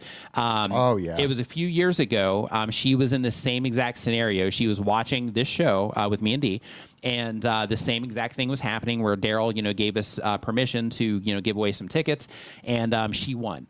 At that point in time, she was struggling with her YouTube channel. She's trying to figure things out, so on and so forth. She goes to Vid Summit. She learns a ton. She works with other content creators, and this is where the massive value is. Networked with other content creators and actually shared her experience and got direct advice about some things that she should consider. She goes back home, starts applying all of this stuff. Time passes. Next Vid Summit comes around, and her channel is completely different. She's crossed 100,000 subscribers on her channel. She's getting sponsor deals. Now she's at a point, I believe, where she's actually either working in the process of, or maybe she already has, of even putting products out, like physical products as well. But this particular experience can be life-changing, depending on the creator, of course, but it can be, life-changing for some people. So because of that, that's why I was saying before about make sure that if you can't get to Dallas, Texas, October 3rd through the 5th, that you don't put that in there, so that, it doesn't take away from, that opportunity from somebody that it could, literally change, the direction of their life. So, so with all that, out of the way, again, you can find out more information about that at vidsummit.com. So what are we up to? 56. Okay, pull it. 57. Yep, pull it. I don't know. I think we can get this to 60. Okay. Yeah, Let's 58. do it. We Yeah, got we'll hold it 58. to We got 60. 59. We got a 59. We got a 59. We got a 59. We got a 59. 59. Oops, coming up. We got 59. We got 59 right here. We got 60. Anybody got 60? 58 in the back. Who's got 60? We're going to go to 60. I'm going to 60. We got 60. All right. That was my best. Yeah, I was just picking one. I was picking I was waiting for you to call me. All right. Call me. That's a pretty muscly throwing arm you got. You going to spin that puppy? I am. Well, people are still right, typing it in. All right. All right, we're going to let it get 65. Yep. We got 4 more, and then we're going to spin it. Here we go. Funny if D wins. That's right. If I win, I'm going to give it away.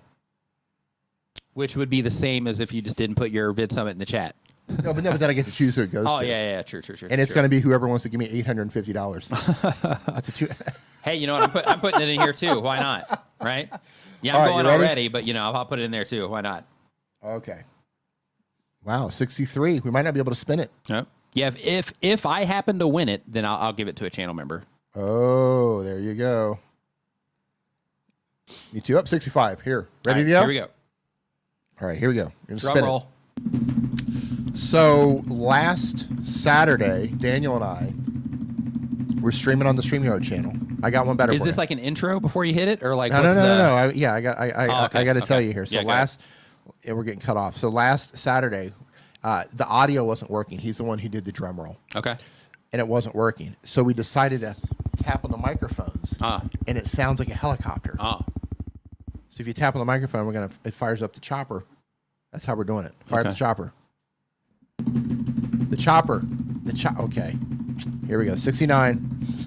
Here we go. Let's go. Spinning. It's spinning. Here we go. Who's the winner? Who's going to Vid Summit? Who's going to Vid Summit 2023? We've got Poodle Professor. Woo! You are the winner. So here's the thing. Poodle Professor. You're going to Vid Summit. Yep. Here's what you have to do. So make sure that you follow me on Twitter. and then DM me on Twitter. If you cannot send me a DM for whatever reason, just at me, and then I'll follow you and send you a DM. So just at me on Twitter. If you don't have a Twitter account, just make it just for this. And then, at me. But first, try to send me a DM. But if you can't, then at me, and then I'll follow you and send you a DM. And what I'm going to need from you is just your name and your email address, and then I'm going to pass that on to Daryl's team, and then they'll follow up with all the ticket information and all of that. So congratulations to you for that. Where is Looking forward to seeing you at Vid Summit. Where is Poodle Professor? Yeah, I'm looking for them right here. Oh, here they are. They say, "I'm so excited. Thank you." Yeah, looking forward to seeing you there, and you're going to learn a ton. So make sure you bring bring some notes. I mean, you have your notepad, phone on your or app on your phone, but make sure that you bring all of that. And that you come, prepared to learn, because there's a lot of information, a lot of amazing creators there that that you're going to be talking to that can share a lot of great information. So just be ready for all of that, and congratulations again. All right, so let's answer some more questions, and we'll do another giveaway here in just a little bit. Yep. So next up on our list here, we got Food Fun Diary. Oh, okay, we did that one already, I think. Let me confirm. There's a viewership silence. I mean, increasing viewership comes from subscribers and not subscribers. Okay, no, we didn't do this one. Okay, so Food Fun Diary. They've been on YouTube for less than a year. The type of channel is to explore food destinations. And the goal of the channel is to share a food destination and working towards an engaged community and getting monetized. And the question is, if over the last 28 days, the numbers for returning views has increased, does that mean that the increase in viewership comes from subscribers or from non-subscribers who return to view current and new content, or both? So if you got a increase in returning viewers, that means that people are coming back and watching your videos again. They don't necessarily have to be subscribers, but that means that people are coming back to your YouTube channel and watching more videos, or after they watch one video, they are going and watching more videos on the YouTube channel as well. Is Brian G. Johnson in the house? Brian G? Somebody just said, they just said something about Brian G. I think he might be. Nikki said Brian G would love you because it was a poodle channel. Oh, got it. Yeah, absolutely. So yeah, so that's basically just people, coming back and watching more videos, or just continuing to watch more videos in those sessions and whatnot. Let's see here. Next up on our list, we got Camp Brood. Thanks, Camp Mooney. Brood has been uploading for a year or more. The type of channel is to learn new skills and help others. And the question is, I'm looking to get more efficient growing public watch hours. Everything being equal, would I be better posting shorts, community posts, and long form, or should I reduce the shorts and community to create more long form? Said another way, is YouTube favoring that diverse channel as it's wanting to create a one place for everything platform? YouTube is and always is favoring content that gives their users a good experience on the platform. That's what YouTube favors. So it doesn't matter if that's happening with shorts. It doesn't matter if it's happening with live streams. It doesn't matter if it's happening with video content or a combination of all of those. It's more about, like, are you putting out content wherever it is that you're putting it that people are enjoying? That's the thing that matters to YouTube. It's not like, hey, this channel is doing like all of these things, therefore YouTube is going to show their content to more people. It's not that. How that whole thing works is people that are doing all this stuff, they're leveraging every aspect of opportunity that YouTube is giving them. So what that means is, if you're publishing video content, you're giving yourself the opportunity for the viewer that wants to watch that long form video content and get something out of that. If you are posting community posts, those are great just for kind of bringing people back into the channel, just having interaction. Your YouTube shorts are great for getting in front of viewers that might not have ever seen your long form content, or just new people that may have at one time seen it or whatever, but it's basically great for getting in front of, new people. When it comes to live streams, those also, there's people that love watching and hanging out in live streams. So that gives you the opportunity to make that type of content for that type of viewer. And live streams, just like this one, they also get recommended around YouTube and all that as well. So because of that, people that are using all of the things, they're just they're taking full advantage of the opportunity that YouTube provides in terms of discovery, getting in front of more people, all of that stuff. But as long as you're making quality content, in terms of quality is defined by how people respond to it, not necessarily camera optics. So as long as you're making content that people respond to in a positive way, however it is that you're doing it is fine. And if you want to apply it to another format that you're not currently using, then by all means give it a shot, because that's a whole other opportunity and a whole other audience that you can grow that's into that type of thing. So definitely keep that in mind when it comes to going cross-platform, or not cross-platform, but cross-format. Hey, you want to do another Vid Summit ticket? Yep, let's do it right now. I got to step away really quick. And if you want to hold down the fort, and then I'll be back in like 30 seconds. Hold on 1 second. I got to swap it on. All right, so the word to type in right now, well, the words. Don't do it yet. Well, I won't spin it yet. Oh, okay. I'm going to have them type it in. The word to type in right now is Vid Summit 2023, just the way you see it on the screen. Vid Summit 2023. So go ahead and type that in, and I will be taking questions from the chat if anybody has questions. In between typing that in. And no hashtag. So somebody drop a hashtag with that. Weed Gamer 420 says, I wish I can meet Nick in person.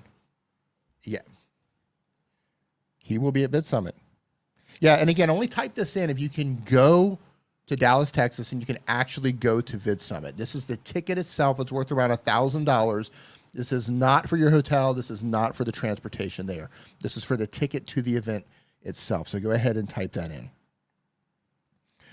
See if I can capture something here.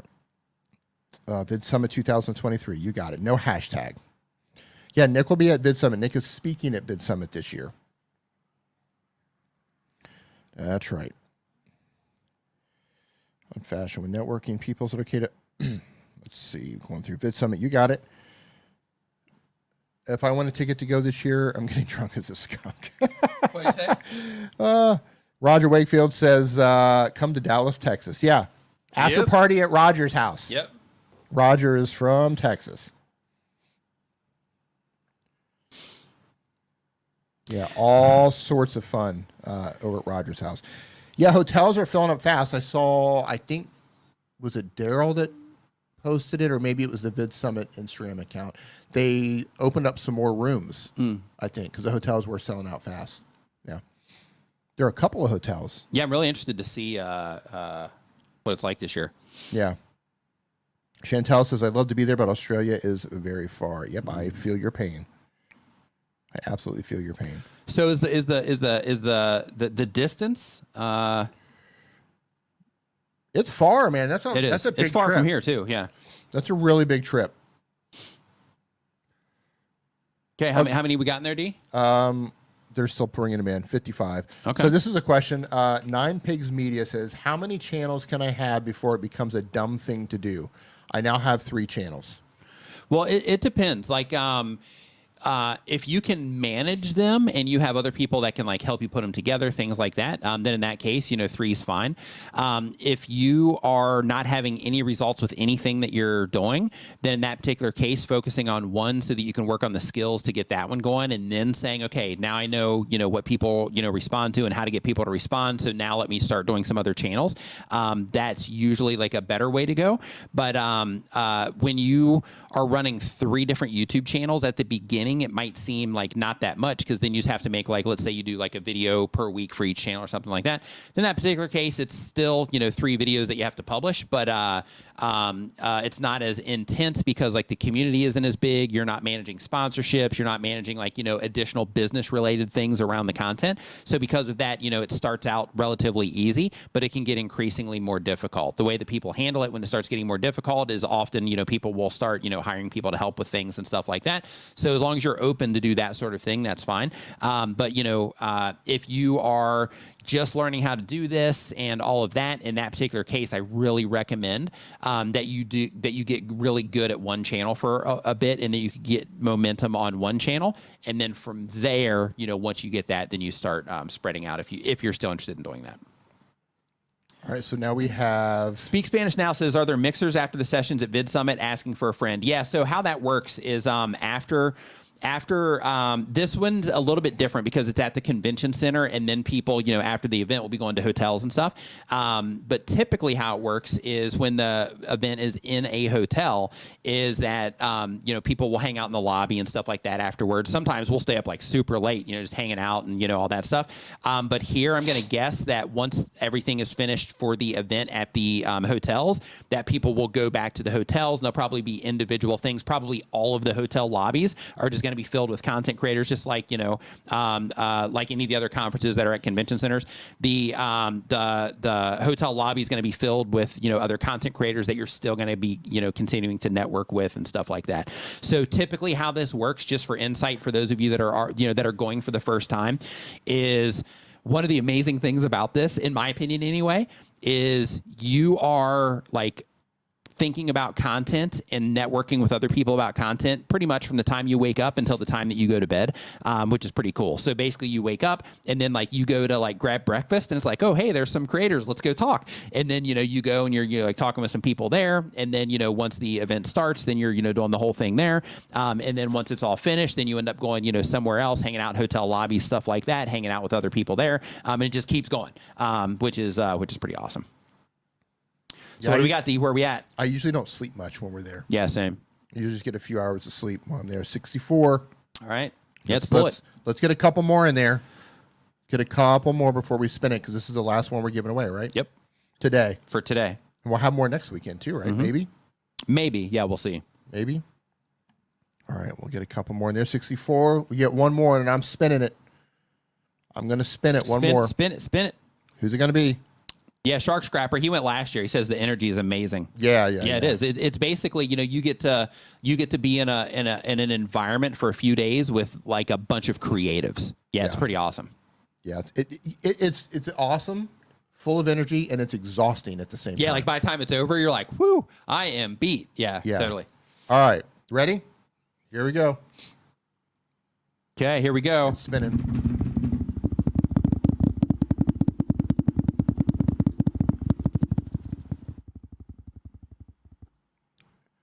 Dorothy Tuzan.